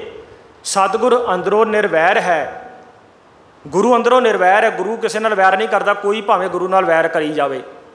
ਸਤਿਗੁਰ ਅੰਦਰੋਂ ਨਿਰਵੈਰ ਹੈ, ਸਭ ਦੇਖੇ ਬ੍ਰਹਮ ਇੱਕ ਸੋਏ। ਸਤਿਗੁਰੂ ਦੇ ਸਾਰਿਆਂ ਦੇ ਵਿੱਚ ਇੱਕ ਬ੍ਰਹਮ ਨੂੰ, ਇੱਕ ਪਰਮਾਤਮਾ ਨੂੰ ਵੇਖਦਾ ਹੈ। ਨਿਰਵੈਰਾਂ ਨਾਲ ਜੇ ਵੈਰ ਰਚਾਇੰਦੇ, ਤਿੰਨ ਵਿੱਚੋਂ ਤਿਸ਼ਟਿਆ ਨਾ ਕੋਏ। ਜਿਹੜੇ ਬੀਰਬਲ ਵਰਗੇ ਨਿਰਵੈਰ ਗੁਰੂ ਦੇ ਨਾਲ ਵੈਰ ਕਰਦੇ ਨੇ ਨਾ ਸਾਧ ਸੰਗਤ ਜੀ, ਉਹਨਾਂ ਦੀ ਜ਼ਿੰਦਗੀ ਦੇ ਵਿੱਚੋਂ ਸਕੂਨ ਤੇ ਸ਼ਾਂਤੀ ਖਤਮ ਹੋ ਜਾਂਦਾ ਹੈ। ਨਿਰਵੈਰਾਂ ਨਾਲ ਜੇ ਵੈਰ ਰਚਾਇੰਦੇ ਤਿੰਨ ਵਿੱਚੋਂ ਤਿਸ਼ਟਿਆ ਨਾ ਕੋਏ। ਸਤਿਗੁਰ ਸਭਨਾਂ ਦਾ ਭਲਾ ਮਨਾਈਦਾ, ਤਿਸ ਦਾ ਬੁਰਾ ਕਿਉ ਹੋਏ। ਗੁਰੂ ਤੇ ਸਾਰਿਆਂ ਦਾ ਭਲਾ ਮਨਾਉਂਦਾ ਹੈ, ਗੁਰੂ ਸਾਰਿਆਂ ਦਾ ਭਲਾ ਸੋਚਦਾ ਹੈ। ਇਸ ਕਰਕੇ ਕੁਦਰਤ ਦਾ ਇਹ ਅਸੂਲ ਹੈ ਪਰਮਾਤਮਾ ਦਾ ਕਿ ਜੋ ਦੂਸਰਿਆਂ ਦਾ ਭਲਾ ਸੋਚਦਾ ਹੈ ਉਸ ਦਾ ਵੀ ਭਲਾ ਹੁੰਦਾ ਹੈ। ਸਾਧ ਸੰਗਤ ਜੀ, ਗੁਰੂ ਨਾਨਕ ਸਾਹਿਬ ਜੀ ਨੇ ਜਿੱਥੇ ਜਾਤ ਪਾਤ ਦਾ ਖੰਡਨ ਕੀਤਾ ਹੈ, ਉੱਥੇ ਗੁਰਬਾਣੀ ਨੇ ਰਾਜਿਆਂ ਦਾ ਵੀ ਲਿਹਾਜ਼ ਨਹੀਂ ਰੱਖਿਆ, ਰਾਜਿਆਂ ਦੀ ਵੀ ਮੁਖਾਲਫਤ ਕੀਤੀ ਹੈ। ਸਤਿਗੁਰੂ ਫਰਮਾਉਂਦੇ ਨੇ ਕਿ ਰਾਜੇ ਸ਼ੀ ਮੁਕੱਦਮ ਕੁੱਤੇ, ਜਾਏ ਜਗਾਇਨ ਬੈਠੇ ਸੁੱਤੇ। ਰਾਜੇ ਜਿਹੜੇ ਨੇ ਸ਼ੇਰ ਬਣ ਗਏ ਨੇ। ਜਿਸ ਤਰ੍ਹਾਂ ਅੱਜ ਕੱਲ੍ਹ ਵੀ ਅਸੀਂ ਵੇਖਦੇ ਹਾਂ ਕਿ ਜਿਹੜੇ ਮੰਤਰੀ ਨੇ ਜਾਂ ਵੱਡੇ ਵੱਡੇ ਜਿਹੜੇ ਲੀਡਰ ਨੇ, ਇਹ ਪ੍ਰਜਾ ਦਾ ਲਹੂ ਪੀ ਰਹੇ ਨੇ। ਰਾਜੇ ਸ਼ੇਰ ਬਣ ਗਏ ਨੇ ਅਤੇ ਇਹਨਾਂ ਦੇ ਜਿਹੜੇ ਅਹਿਲਕਾਰ ਨੇ ਉਹ ਕੁੱਤੇ ਬਣ ਗਏ ਨੇ। ਰਾਜੇ ਸ਼ੀ ਮੁਕੱਦਮ ਕੁੱਤੇ, ਜਾਏ ਜਗਾਇਨ ਬੈਠੇ ਸੁੱਤੇ। ਇਹ ਜਿਹੜੇ ਮੁਕੱਦਮ ਨੇ, ਜਿਹੜੇ ਕੁੱਤੇ ਨੇ, ਇਹ ਪ੍ਰਜਾ ਨੂੰ ਜਾ ਕੇ ਜਗਾ ਦਿੰਦੇ ਨੇ, ਪ੍ਰਜਾ ਨੂੰ ਭਾਵ ਤੰਗ ਕਰਦੇ ਨੇ, ਉਹਨਾਂ ਨੂੰ ਚੈਨ ਨਾਲ ਸੌਣ ਵੀ ਨਹੀਂ ਦਿੰਦੇ, ਉਹਨਾਂ ਨੂੰ ਚੈਨ ਨਾਲ ਜ਼ਿੰਦਗੀ ਵੀ ਬਤੀਤ ਨਹੀਂ ਕਰਨ ਦਿੰਦੇ। ਜਾਏ ਜਗਾਇਨ ਬੈਠੇ ਸੁੱਤੇ, ਚਾਕਰ ਨਹਿੰਦਾ ਪਾਇਨ ਘਾਓ। ਇਹ ਜਿਹੜੇ ਚਾਕਰ ਨੇ, ਭਾਵ ਜਿਹੜੇ ਅਹਿਲਕਾਰ ਕੁੱਤੇ ਨੇ, ਸਤਿਗੁਰੂ ਫਰਮਾਉਂਦੇ ਨੇ ਇਹ ਰਾਜਿਆਂ ਦੀਆਂ ਨੌਂਦਰਾਂ ਨੇ ਅਤੇ ਰਾਜੇ ਆਪਣੀਆਂ ਨੌਂਦਰਾਂ ਦੇ ਨਾਲ ਲੋਕਾਂ ਦਾ ਲਹੂ ਪੀਂਦੇ ਨੇ। ਚਾਕਰ ਨਹਿੰਦਾ ਪਾਇਨ ਘਾਓ, ਰਤ ਪਿਤ ਕੁੱਤਿਓਂ ਚੱਟ ਜਾਓ। ਜਿਹੜੀ ਜੋ ਉੱਚੀ ਜੋ ਵੱਡੀ ਕਮਾਈ ਹੈ ਉਹ ਤਾਂ ਰਾਜੇ ਖਾ ਜਾਂਦੇ ਨੇ, ਅਤੇ ਜਿਹੜੇ ਅਹਿਲਕਾਰ ਜਿਹੜੇ ਕੁੱਤੇ ਨੇ, ਜਿਹੜੀਆਂ ਨੌਂਦਰਾਂ ਨੇ ਰਾਜਿਆਂ ਦੀਆਂ, ਇਹ ਲੋਕਾਂ ਦਾ ਲਹੂ, ਲੋਕਾਂ ਦੀ ਮਿੱਝ ਵੀ, ਹੱਡੀਆਂ, ਸਭ ਕੁਝ ਜਿਹੜੇ ਨੇ ਚੱਟ ਪੱਟ ਖਾ ਜਾਂਦੇ ਨੇ। ਇਹ ਕੁਝ ਵੀ ਨਹੀਂ ਛੱਡਦੇ। ਭਾਵ ਗੁਰੂ ਸਾਹਿਬ ਜੀ ਨੇ ਰਾਜਿਆਂ ਦੀ ਵੀ ਮੁਖਾਲਫਤ ਕੀਤੀ ਹੈ। ਜੇਕਰ ਬਾਬਰ ਸਾਧ ਸੰਗਤ ਜੀ ਹਿੰਦੁਸਤਾਨ ਦੇ ਵਿੱਚ ਆਇਆ ਹੈ ਤਾਂ ਸਤਿਗੁਰਾਂ ਨੇ ਉਸ ਨੂੰ ਵੀ ਜ਼ਾਲਮ ਕਹਿ ਦਿੱਤਾ ਹੈ। ਖੁਰਾਸਾਨ ਖਸਮਾਨਾ ਕੀਆ, ਹਿੰਦੁਸਤਾਨ ਡਰਾਇਆ, ਆਪੇ ਦੋਸ਼ ਨਾ ਦੇਈ ਕਰਤੈ, ਜਮ ਕਰ ਮੁਗਲ ਚੜਾਇਆ। ਫਿਰ ਗੁਰੂ ਨਾਨਕ ਸਾਹਿਬ ਜੀ ਫਰਮਾਉਂਦੇ ਨੇ ਕਿ ਪਾਪ ਕੀ ਜੰਜ ਲੈ ਕਾਬਲੋ ਧਾਇਆ, ਜੋਰੀ ਮੰਗੈ ਦਾਨਵੇ ਲਾਲੋ, ਸ਼ਰਮ ਧਰਮ ਦੋਇ ਛੱਪ ਖਲੋਏ, ਕੂੜ ਫਿਰੇ ਪ੍ਰਧਾਨ ਵੇ ਲਾਲੋ।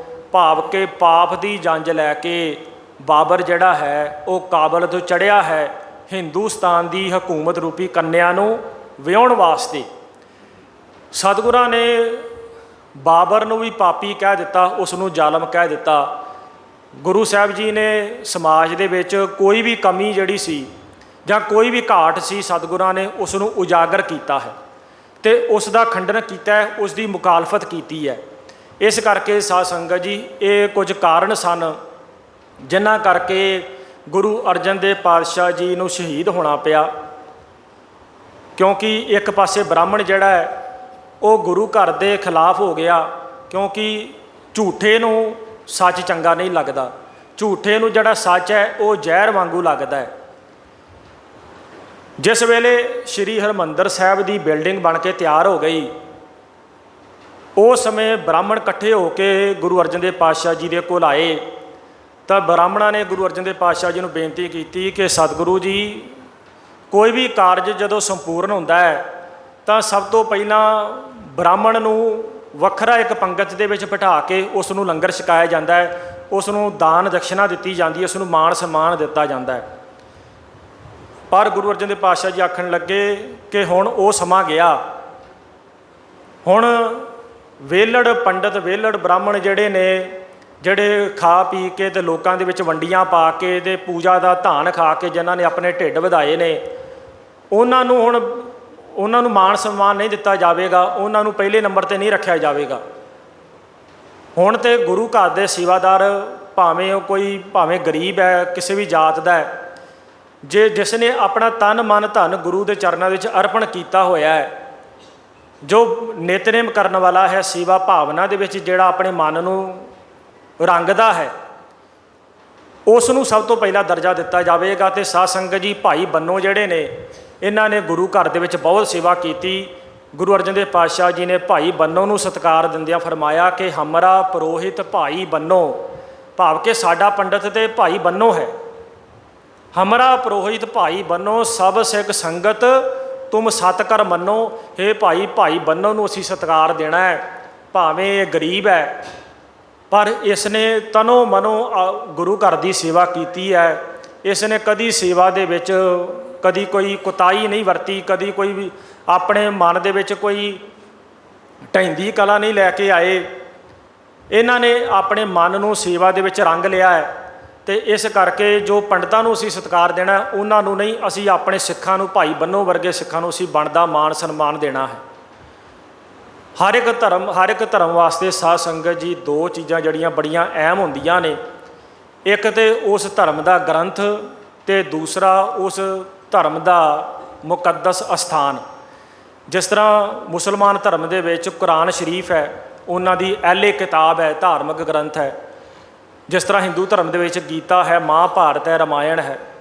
जिस तरह ईसाई धर्म दे विच बाइबल है। इस प्रकार गुरु अर्जन देव पातशाह जी की ये सानू बख्शिश है कि सतगुरु जी ने सानू गुरु ग्रंथ साहब जी ये अहले किताब, ये धार्मिक ग्रंथ की सानू दात बख्शी है। तो दूसरा है अहले अस्थान, जिस तरह मुसलमानों के विच मक्का मदीना है। इस प्रकार सतगुरुआं ने सानू श्री हरमंदर साहब की दात बख्शी है। तो साध संगत जी, श्री हरमंदर साहब ऐसा स्थान है संसार दे विच जिथे पौड़ियाँ उतर के जाना पैंदा है, भाव के अपना मन नीवा करके जाना पैंदा है। जो इस गल का प्रतीक है कि भाई गुरु घर दे विच आया, पहला तैनूं अपना मन नीवा करना पवेगा, फिर ही तेरे हिरदे रूपी भांडे दे विच प्रभु का नाम रूपी दुध जड़ा है समाएगा।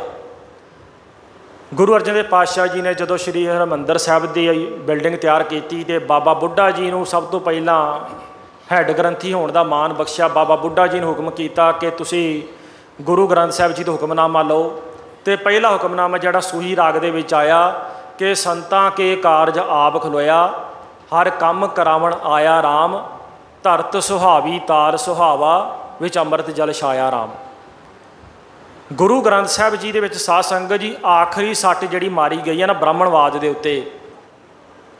जिस तरह के अजकल भी बड़ा कई बारी रौला पैंदा है कि हिंदू धर्म सिख धर्म नूं हिंदू धर्म ही दसी जाता है, भावें कि कोई धर्म माड़ा नहीं, हिंदू धर्म भी चंगा है, मुसलमान धर्म भी चंगा है, पर हर एक धर्म की एक अपनी वक्री पहचान है। पर हिंदू धर्म दे विच भी कई ऐसे अनसर ने जिहड़े अज सानू सिख धर्म नूं केसाधारी हिंदू कहिंदे ने, सानू अपने ही धर्म दे विच मिलाउणा चाहुंदे ने।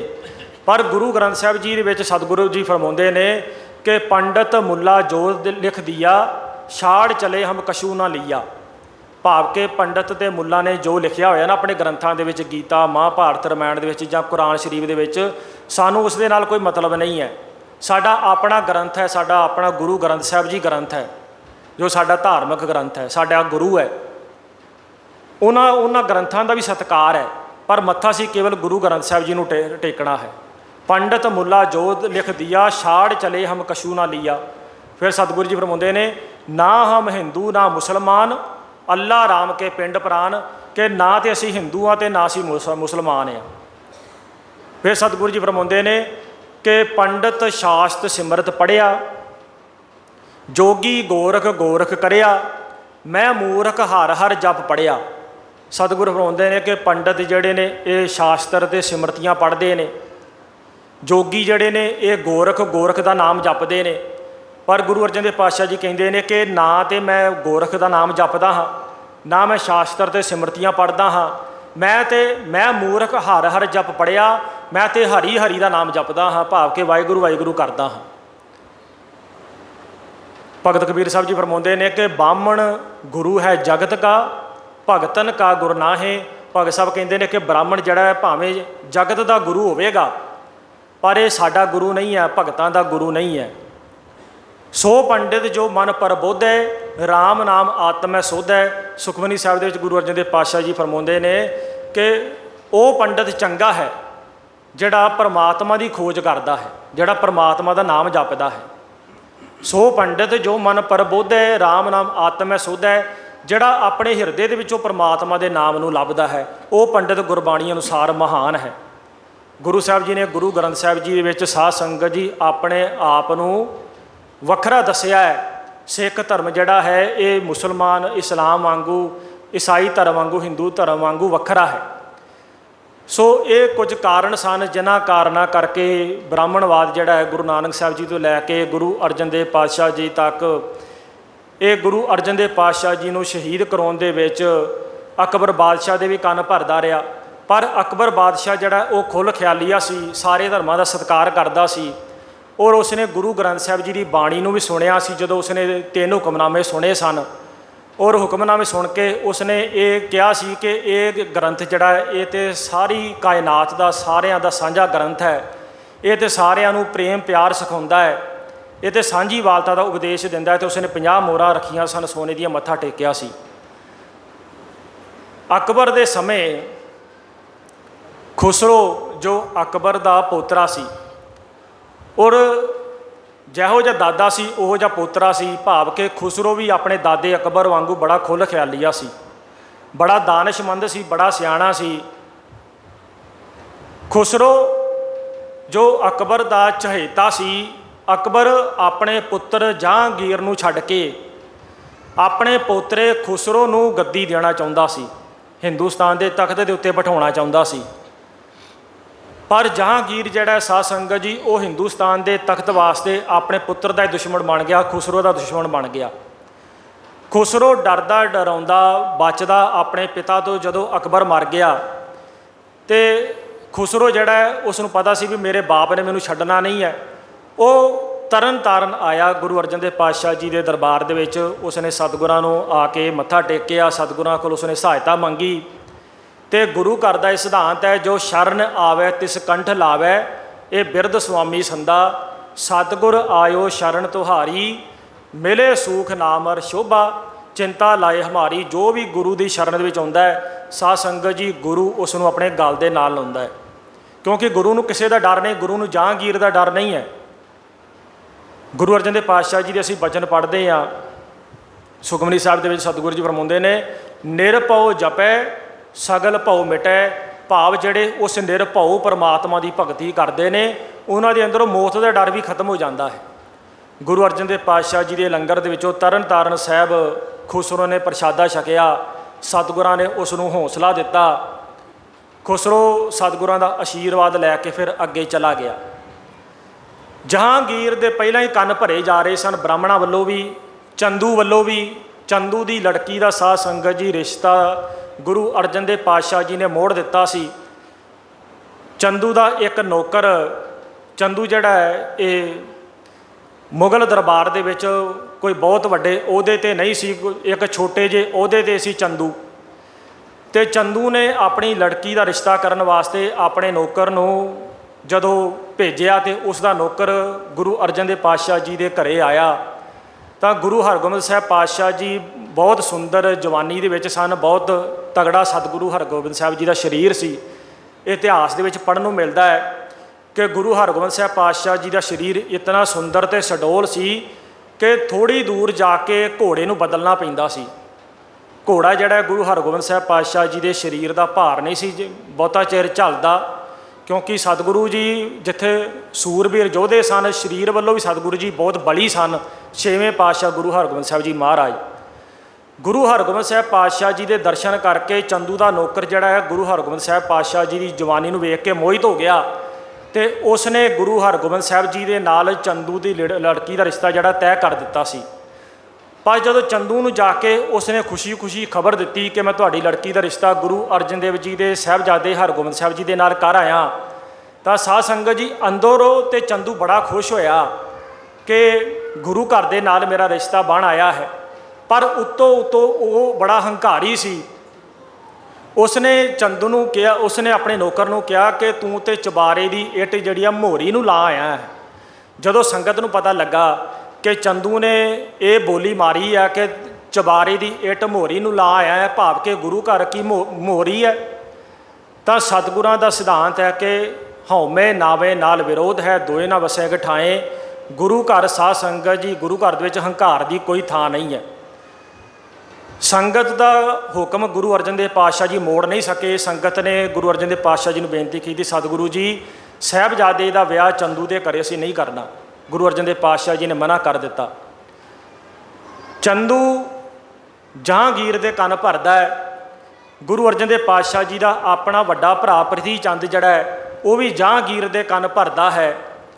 ਸ਼ੇਖ ਅਹਿਮਦ ਸਰਹੰਦੀ ਜਿਹੜਾ ਹੈ ਇਹ ਜਹਾਂਗੀਰ ਦਾ ਇਹ ਗੁਰੂ ਸੀ ਔਰ ਮੁਸਲਮਾਨਾਂ ਦੇ ਵਿੱਚ ਸ਼ੇਖ ਅਹਿਮਦ ਸਰਹੰਦੀ ਦਾ ਬਹੁਤ ਰੁਤਬਾ ਸੀ, ਬਹੁਤ ਮਾਣ ਸਤਿਕਾਰ ਸੀ। ਸ਼ੇਖ ਅਹਿਮਦ ਸਰਹੰਦੀ ਜਿਹੜਾ ਹੈ ਫਤਿਹਗੜ੍ਹ ਸਾਹਿਬ ਦੇ ਲਾਗੇ ਅੱਜ ਵੀ ਉਸ ਦੀ ਕਬਰ ਹੈ ਔਰ ਸ਼ੇਖ ਅਹਿਮਦ ਸਰਹੰਦੀ ਦਾ ਵੀ ਸਭ ਤੋਂ ਜ਼ਿਆਦਾ ਵੱਡਾ ਹੱਥ ਮੰਨਿਆ ਜਾਂਦਾ ਹੈ ਮੁਸਲਮਾਨਾਂ ਦੇ ਵਿੱਚ ਜਹਾਂਗੀਰ ਨੂੰ ਗੁਰੂ ਘਰ ਦੇ ਖਿਲਾਫ ਭੜਕਾਉਣ ਦੇ ਵਿੱਚ। ਭਾਵੇਂ ਕਿ ਜਹਾਂਗੀਰ ਜਿਹੜਾ ਹੈ ਉਹ ਵੀ ਆਪਣੇ ਮਨ ਦੇ ਵਿੱਚ ਗੁਰੂ ਅਰਜਨ ਦੇਵ ਪਾਤਸ਼ਾਹ ਜੀ ਦੇ ਪ੍ਰਤੀ ਨਫ਼ਰਤ ਰੱਖਦਾ ਸੀ, ਜ਼ਹਿਰ ਰੱਖਦਾ ਸੀ। ਜਹਾਂਗੀਰ ਨੇ ਆਪਣੀ ਜੀਵਨੀ ਲਿਖੀ ਹੈ ਬਾਇਓਗ੍ਰਾਫੀ, ਜਿਸ ਦਾ ਨਾਮ ਹੈ ਤੋਜ ਕੇ ਜਹਾਂਗੀਰੀ। ਤੋਜ ਕੇ ਜਹਾਂਗੀਰੀ ਦੇ ਵਿੱਚ ਜਹਾਂਗੀਰ ਨੇ ਗੁਰੂ ਘਰ ਨੂੰ ਝੂਠ ਦੀ ਦੁਕਾਨ ਦੱਸਿਆ ਹੈ। ਉਹ ਕਹਿੰਦਾ ਹੈ ਕਿ ਬੜੇ ਲੰਬੇ ਸਮੇਂ ਤੋਂ ਗੋਇੰਦਵਾਲ ਇੱਕ ਝੂਠ ਦੀ ਦੁਕਾਨ ਚੱਲ ਰਹੀ ਹੈ, ਜਿੱਥੇ ਇੱਕ ਅਰਜਨ ਨਾਮੀ ਹਿੰਦੂ ਗੁਰੂ ਜੋ ਹੈ ਉਹ ਭੋਲੇ ਭਾਲੇ ਮੁਸਲਮਾਨਾਂ ਨੂੰ ਅਤੇ ਮੂਰਖਾਂ ਨੂੰ ਆਪਣੇ ਜਾਲ ਦੇ ਵਿੱਚ ਫਸਾਉਂਦਾ ਹੈ। ਆਪ ਤੇ ਉਹ ਝੂਠ ਦੀ ਦੁਕਾਨ 'ਤੇ ਬੈਠਾ ਅਤੇ ਗੁਰੂ ਘਰ ਨੂੰ ਝੂਠ ਦੀ ਦੁਕਾਨ ਦੱਸ ਰਿਹਾ ਹੈ, ਜੋ ਕਿ ਸੱਚ ਦੀ ਦੁਕਾਨ ਹੈ। ਇਸ ਪ੍ਰਕਾਰ ਸਾਧ ਸੰਗਤ ਜੀ ਪ੍ਰਿਥੀ ਚੰਦ, ਚੰਦੂ ਔਰ ਸ਼ੇਖ ਅਹਿਮਦ ਸਰਹੰਦੀ ਇਹਨਾਂ ਸਾਰਿਆਂ ਨੇ ਰਲ ਕੇ ਬ੍ਰਾਹਮਣਾਂ ਨੇ ਜਹਾਂਗੀਰ ਦੇ ਕੰਨ ਭਰੇ। ਖੁਸਰੋ ਦੀ ਬਗਾਵਤ ਦੇ ਨਾਲ ਜਦੋਂ ਖੁਸਰੋ ਬਗਾਵਤ ਕਰਕੇ ਆਪਣੇ ਪਿਤਾ ਤੋਂ ਬਚਾਉਂਦਾ, ਜਦੋਂ ਤਰਨ ਤਾਰਨ ਆਇਆ ਗੁਰੂ ਘਰ ਤੋਂ ਉਸਨੇ ਲੰਗਰ ਛਕਿਆ। ਜਹਾਂਗੀਰ ਨੂੰ ਮੌਕਾ ਮਿਲ ਗਿਆ ਗੁਰੂ ਅਰਜਨ ਦੇਵ ਪਾਤਸ਼ਾਹ ਜੀ ਨੂੰ ਫੜਨ ਦਾ, ਗ੍ਰਿਫਤਾਰ ਕਰਨ ਦਾ, ਸ਼ਹੀਦ ਕਰਨ ਦਾ। ਜਹਾਂਗੀਰ ਨੇ ਗੁਰੂ ਅਰਜਨ ਦੇਵ ਪਾਤਸ਼ਾਹ ਜੀ ਨੂੰ ਗ੍ਰਿਫਤਾਰ ਕਰਨ ਦਾ ਹੁਕਮ ਦੇ ਦਿੱਤਾ।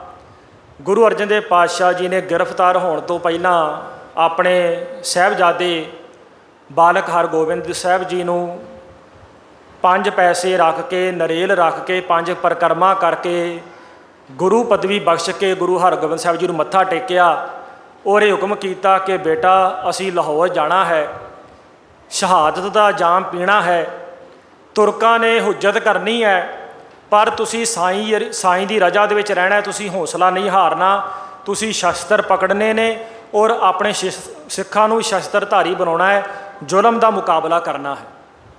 ਇਹ ਹੁਕਮ ਕਰਕੇ ਗੁਰੂ ਅਰਜਨ ਦੇਵ ਜੀ ਮਹਾਰਾਜ ਸਾਧ ਸੰਗਤ ਜੀ ਅੰਮ੍ਰਿਤਸਰ ਦੀ ਧਰਤੀ ਤੋਂ ਗ੍ਰਿਫਤਾਰ ਕੀਤੇ ਜਾਂਦੇ ਨੇ। ਸਤਿਗੁਰਾਂ ਦੇ ਨਾਲ ਭਾਈ ਬਿਧੀ ਚੰਦ, ਭਾਈ ਜੇਠਾ, ਭਾਈ ਪਿਰਾਗਾ, ਭਾਈ ਲੰਗਾ 5 ਸਿੱਖ ਨੇ। ਇਹ 5 ਸਿੱਖ ਵੀ ਗੁਰੂ ਅਰਜਨ ਦੇਵ ਪਾਤਸ਼ਾਹ ਜੀ ਦੇ ਨਾਲ ਜਾਂਦੇ ਨੇ ਲਾਹੌਰ ਦੀ ਧਰਤੀ 'ਤੇ। ਹੁਣ ਲਾਹੌਰ ਪਹੁੰਚ ਕੇ ਜਹਾਂਗੀਰ ਆਪ ਤੇ ਕਸ਼ਮੀਰ ਚਲਾ ਜਾਂਦਾ ਹੈ। ਗੁਰੂ ਅਰਜਨ ਦੇਵ ਪਾਤਸ਼ਾਹ ਜੀ ਨੂੰ ਸ਼ਹੀਦ ਕਰਨ ਦਾ ਹੁਕਮ ਦੇ ਕੇ ਆਪ ਉਹ ਕਸ਼ਮੀਰ ਚਲਾ ਜਾਂਦਾ ਹੈ। ਗੁਰੂ ਅਰਜਨ ਦੇਵ ਪਾਤਸ਼ਾਹ ਜੀ ਨੂੰ ਯਾਸਾ ਕਾਨੂੰਨ ਅਨੁਸਾਰ ਸ਼ਹੀਦ ਕਰਨ ਦਾ ਹੁਕਮ ਦਿੱਤਾ ਜਾਂਦਾ ਹੈ। ਯਾਸਾ ਕਾਨੂੰਨ, ਇਹ ਜਿਹੜਾ ਯਾਸਾ ਕਾਨੂੰਨ ਹੈ ਸਾਧ ਸੰਗਤ ਜੀ, ਇਹ ਚੰਗੇਜ਼ ਖਾਨ ਦੀ ਵਿਧਾਨ ਸਭਾ ਦੇ ਵਿੱਚ ਬਣਿਆ ਸੀ।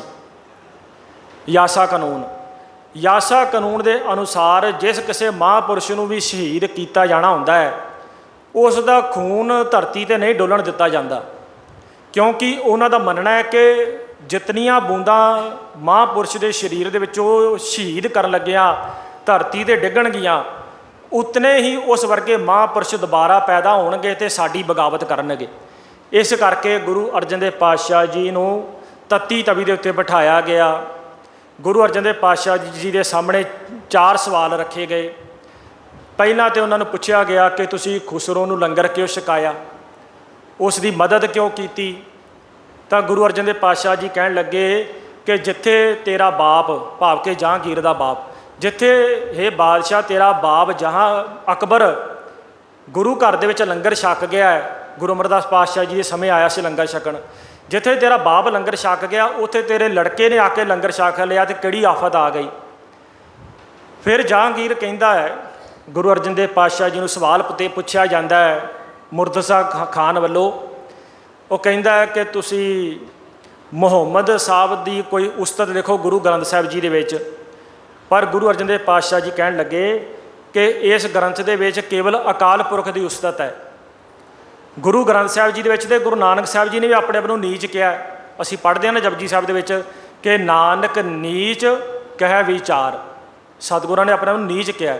ਫਿਰ ਸਤਿਗੁਰ ਕਹਿੰਦੇ ਨੇ ਹਮ ਕੂਕਰ ਤੇਰੇ ਦਰਬਾਰ, ਹੇ ਪ੍ਰਭੂ ਅਸੀਂ ਤੇਰੇ ਦਰ ਦੇ ਕੁੱਤੇ ਆ। ਕੂਕਰ ਦਾ ਅਰਥ ਹੁੰਦਾ ਕੁੱਤਾ। ਹਮ ਕੂਕਰ ਤੇਰੇ ਦਰਬਾਰ ਭੌਂਕੇ ਆਗੇ ਬਦਨ ਪਸਾਰ, ਹੇ ਪ੍ਰਭੂ ਅਸੀਂ ਭੌਂਕਦੇ ਰਹਿੰਦੇ ਹਾਂ, ਭਾਵ ਕੇ ਤੇਰਾ ਨਾਮ ਜਪਦੇ ਰਹਿੰਦੇ ਹਾਂ। ਫਿਰ ਕਬੀਰ ਸਾਹਿਬ ਕਹਿੰਦੇ ਨੇ ਕਬੀਰ ਕੂਕਰ ਰਾਮ ਕੋ ਮੋਤੀਆ ਮੇਰੋ ਨਾਉ, ਹੇ ਪ੍ਰਭੂ ਮੈਂ ਤੇਰੇ ਦਰ ਦਾ ਕੁੱਤਾ ਹਾਂ, ਮੇਰਾ ਨਾਮ ਮੋਤੀ ਹੈ। ਗੁਰਬਾਣੀ ਦੇ ਵਿੱਚ ਸਤਿਗੁਰੂ ਜੀ ਆਪਣੇ ਆਪ ਨੂੰ ਨੀਚ ਕਹਿ ਰਹੇ ਨੇ, ਭਗਤ ਆਪਣੇ ਆਪ ਨੂੰ ਗੁਰੂ ਪਰਮਾਤਮਾ ਦੇ ਦਰ ਦਾ ਕੂਕਰ ਕਹਿ ਰਹੇ ਨੇ, ਕੁੱਤਾ ਦੱਸ ਰਹੇ ਨੇ।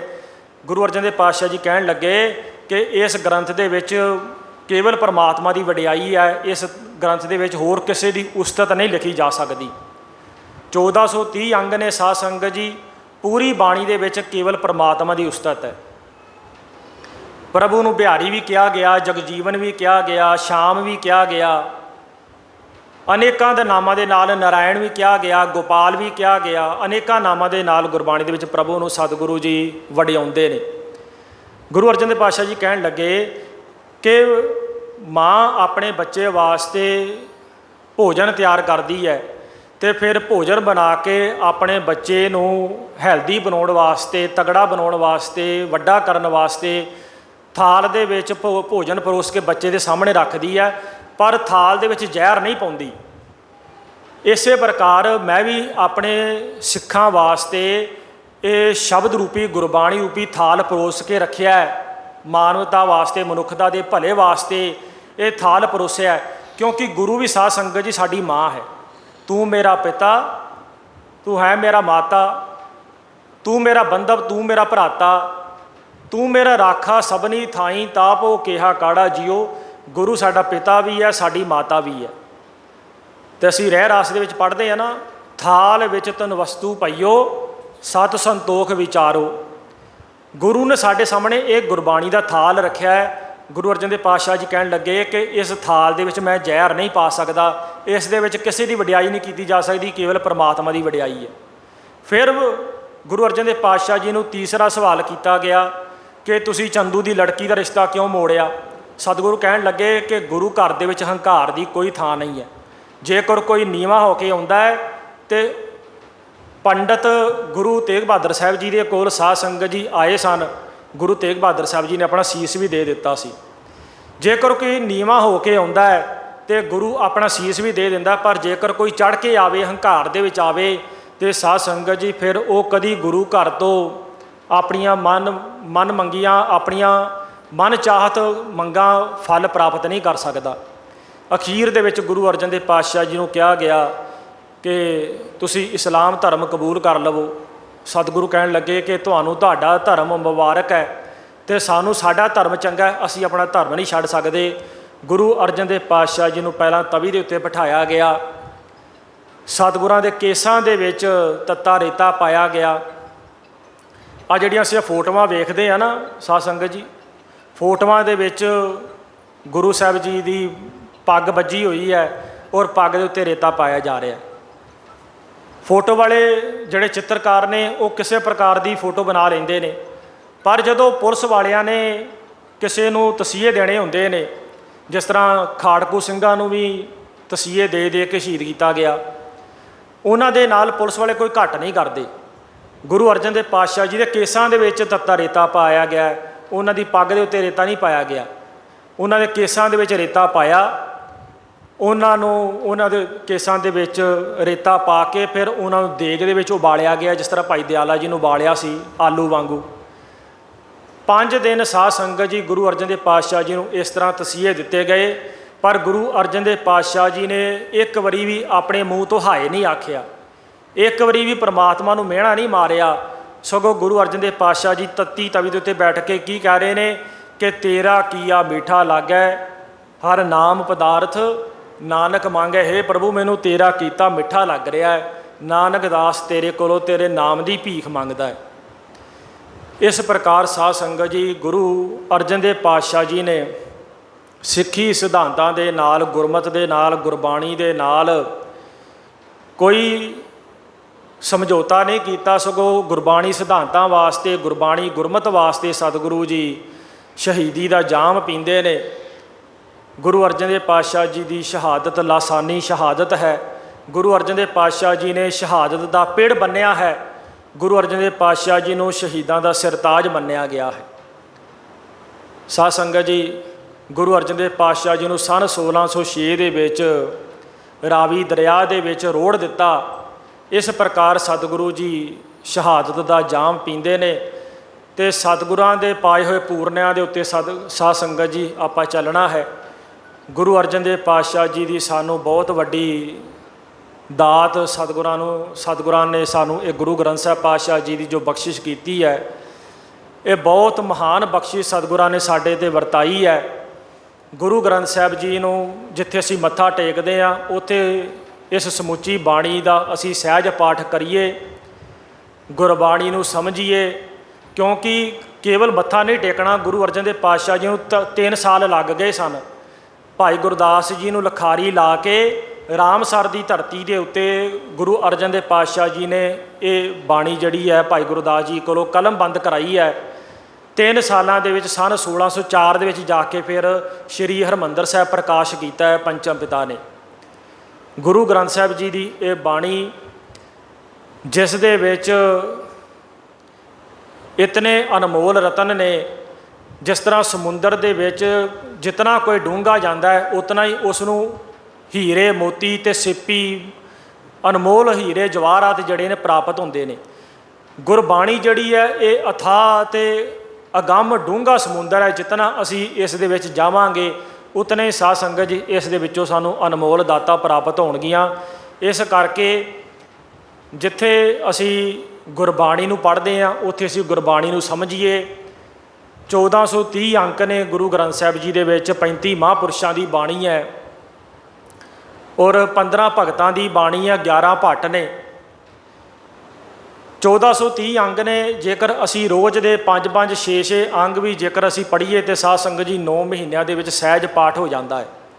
ਸਾਰੀ ਉਮਰ ਸਾਡੀ 80 ਸਾਲ 85 ਸਾਲ ਉਮਰ ਸਾਡੀ ਲੰਘ ਜਾਂਦੀ ਹੈ, ਪਰ ਸਾਨੂੰ ਇਹ ਨਹੀਂ ਪਤਾ ਕਿ ਗੁਰੂ ਗ੍ਰੰਥ ਸਾਹਿਬ ਜੀ ਦੇ ਕਿੰਨੇ ਮਹਾਂਪੁਰਸ਼ਾਂ ਦੀ ਬਾਣੀ ਹੈ ਜਾਂ ਕਿੰਨੇ ਰਾਗਾਂ ਦੇ ਵਿੱਚ ਹੈ। ਗੁਰੂ ਗ੍ਰੰਥ ਸਾਹਿਬ ਜੀ ਦੇ ਵਿੱਚ 31 ਰਾਗ ਨੇ, 17 ਘਰ ਨੇ, 22 ਵਾਰਾਂ ਨੇ।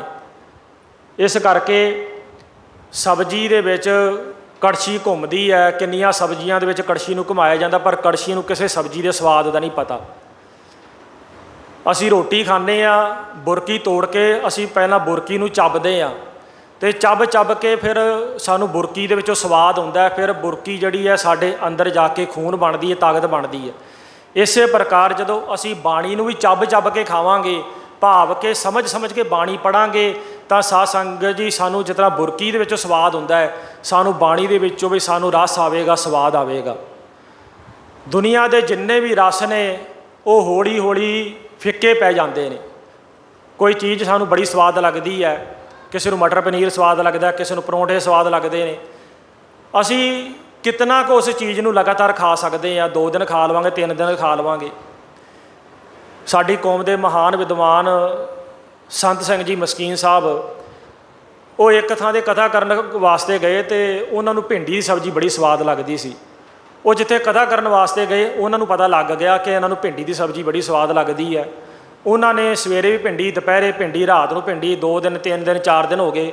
ਅਖੀਰ ਮਸਕੀਨ ਸਾਹਿਬ ਕਹਿਣ ਲੱਗੇ ਕਿ ਤੁਸੀਂ ਤਾਂ ਮੈਨੂੰ ਰੋਜ਼ ਭਿੰਡੀ ਖਵਾਈ ਜਾਣੀ, ਮੈਨੂੰ ਹੋਰ ਕੁਝ ਵੀ ਖਵਾਓ ਮੈਨੂੰ। ਇਸ ਪ੍ਰਕਾਰ ਸਾਧ ਸੰਗਤ ਜੀ ਅਸੀਂ ਕੋਈ ਚੀਜ਼ ਇੱਕ ਵਾਰੀ ਖਾ ਲਵਾਂਗੇ, ਹੌਲੀ ਹੌਲੀ ਲਗਾਤਾਰ ਖਾਦਿਆਂ ਉਸ ਚੀਜ਼ ਦਾ ਜਿਹੜਾ ਸਵਾਦ ਹੈ ਉਹ ਬੇਰਸਾ ਹੋ ਜਾਂਦਾ ਹੈ। ਪਰ ਗੁਰਬਾਣੀ ਦਾ ਜਿਹੜਾ ਸਵਾਦ ਹੈ ਇਹ ਦੁਨਿਆਵੀ ਰਸਾਂ ਵਰਗਾ ਨਹੀਂ ਹੈ। ਦੁਨਿਆਵੀ ਰਸ ਹੌਲੀ ਹੌਲੀ ਫਿੱਕੇ ਪੈਂਦੇ ਨੇ, ਇਹ ਰਸ ਹੌਲੀ ਹੌਲੀ ਵੱਧਦਾ ਹੈ। ਇਸ ਕਰਕੇ ਸਾਧ ਸੰਗਤ ਜੀ ਗੁਰੂ ਅਰਜਨ ਦੇਵ ਪਾਤਸ਼ਾਹ ਜੀ ਦਾ ਅੱਜ ਅਸੀਂ ਸ਼ਹੀਦੀ ਪੁਰਬ ਮਨਾ ਰਹੇ ਹਾਂ, ਜਿੱਥੇ ਅਸੀਂ ਛਪੀਲਾ ਲਾਉਂਦੇ ਹਾਂ। ਸਾਲ ਦੇ ਵਿੱਚ ਅਸੀਂ ਹੁਣ ਇਹਨਾਂ ਦਿਨਾਂ ਦੇ ਵਿੱਚ ਹੀ ਖਾਸ ਕਰਕੇ ਅੱਜ ਦੇ ਦਿਨ ਦੇ ਸਾਨੂੰ ਜ਼ਿਆਦਾ ਜਿਹੜਾ ਹੈ ਜੋਸ਼ ਚੜ੍ਹਦਾ ਛਪੀਲਾ ਲਾਉਣ ਦਾ। ਪਰ ਲੋੜ ਹੈ ਕਿ ਜਿਤਨਾ ਚਿਰ ਗਰਮੀਆਂ ਰਹਿੰਦੀਆਂ ਨੇ, ਜੇਠ ਹਾੜ ਦਾ, ਜੂਨ ਜੁਲਾਈ ਦਾ ਮਹੀਨਾ, ਮਈ ਦਾ ਮਹੀਨਾ ਚੱਲਦਾ ਹੈ, ਅਸੀਂ ਪਾਣੀ ਦੀ ਸੇਵਾ ਕਰੀਏ। ਕੇਵਲ ਇੱਕ ਦਿਨ ਹੀ ਅਸੀਂ ਜਿਹੜੀਆਂ ਛਪੀਲਾਂ ਨਹੀਂ ਲਾਉਣੀਆਂ। ਸਤਿਗੁਰਾਂ ਨੇ ਸਾਨੂੰ ਸੇਵਾ ਦਾ ਸਿਧਾਂਤ ਦਿੱਤਾ ਹੈ। ਸੋ ਅਸੀਂ ਗੁਰੂ ਸਾਹਿਬ ਜੀ ਦੇ ਦੱਸੇ ਹੋਏ ਸਿਧਾਂਤਾਂ ਦੇ ਉੱਤੇ, ਪੂਰਨਿਆਂ ਦੇ ਉੱਤੇ ਆਪਾਂ ਚੱਲੀਏ ਤਾਂ ਜੋ ਸਾਡਾ ਜਿਹੜਾ ਇਹ ਮਨੁੱਖਾ ਜੀਵਨ ਹੈ ਸਫਲਾ ਹੋ ਸਕੇ।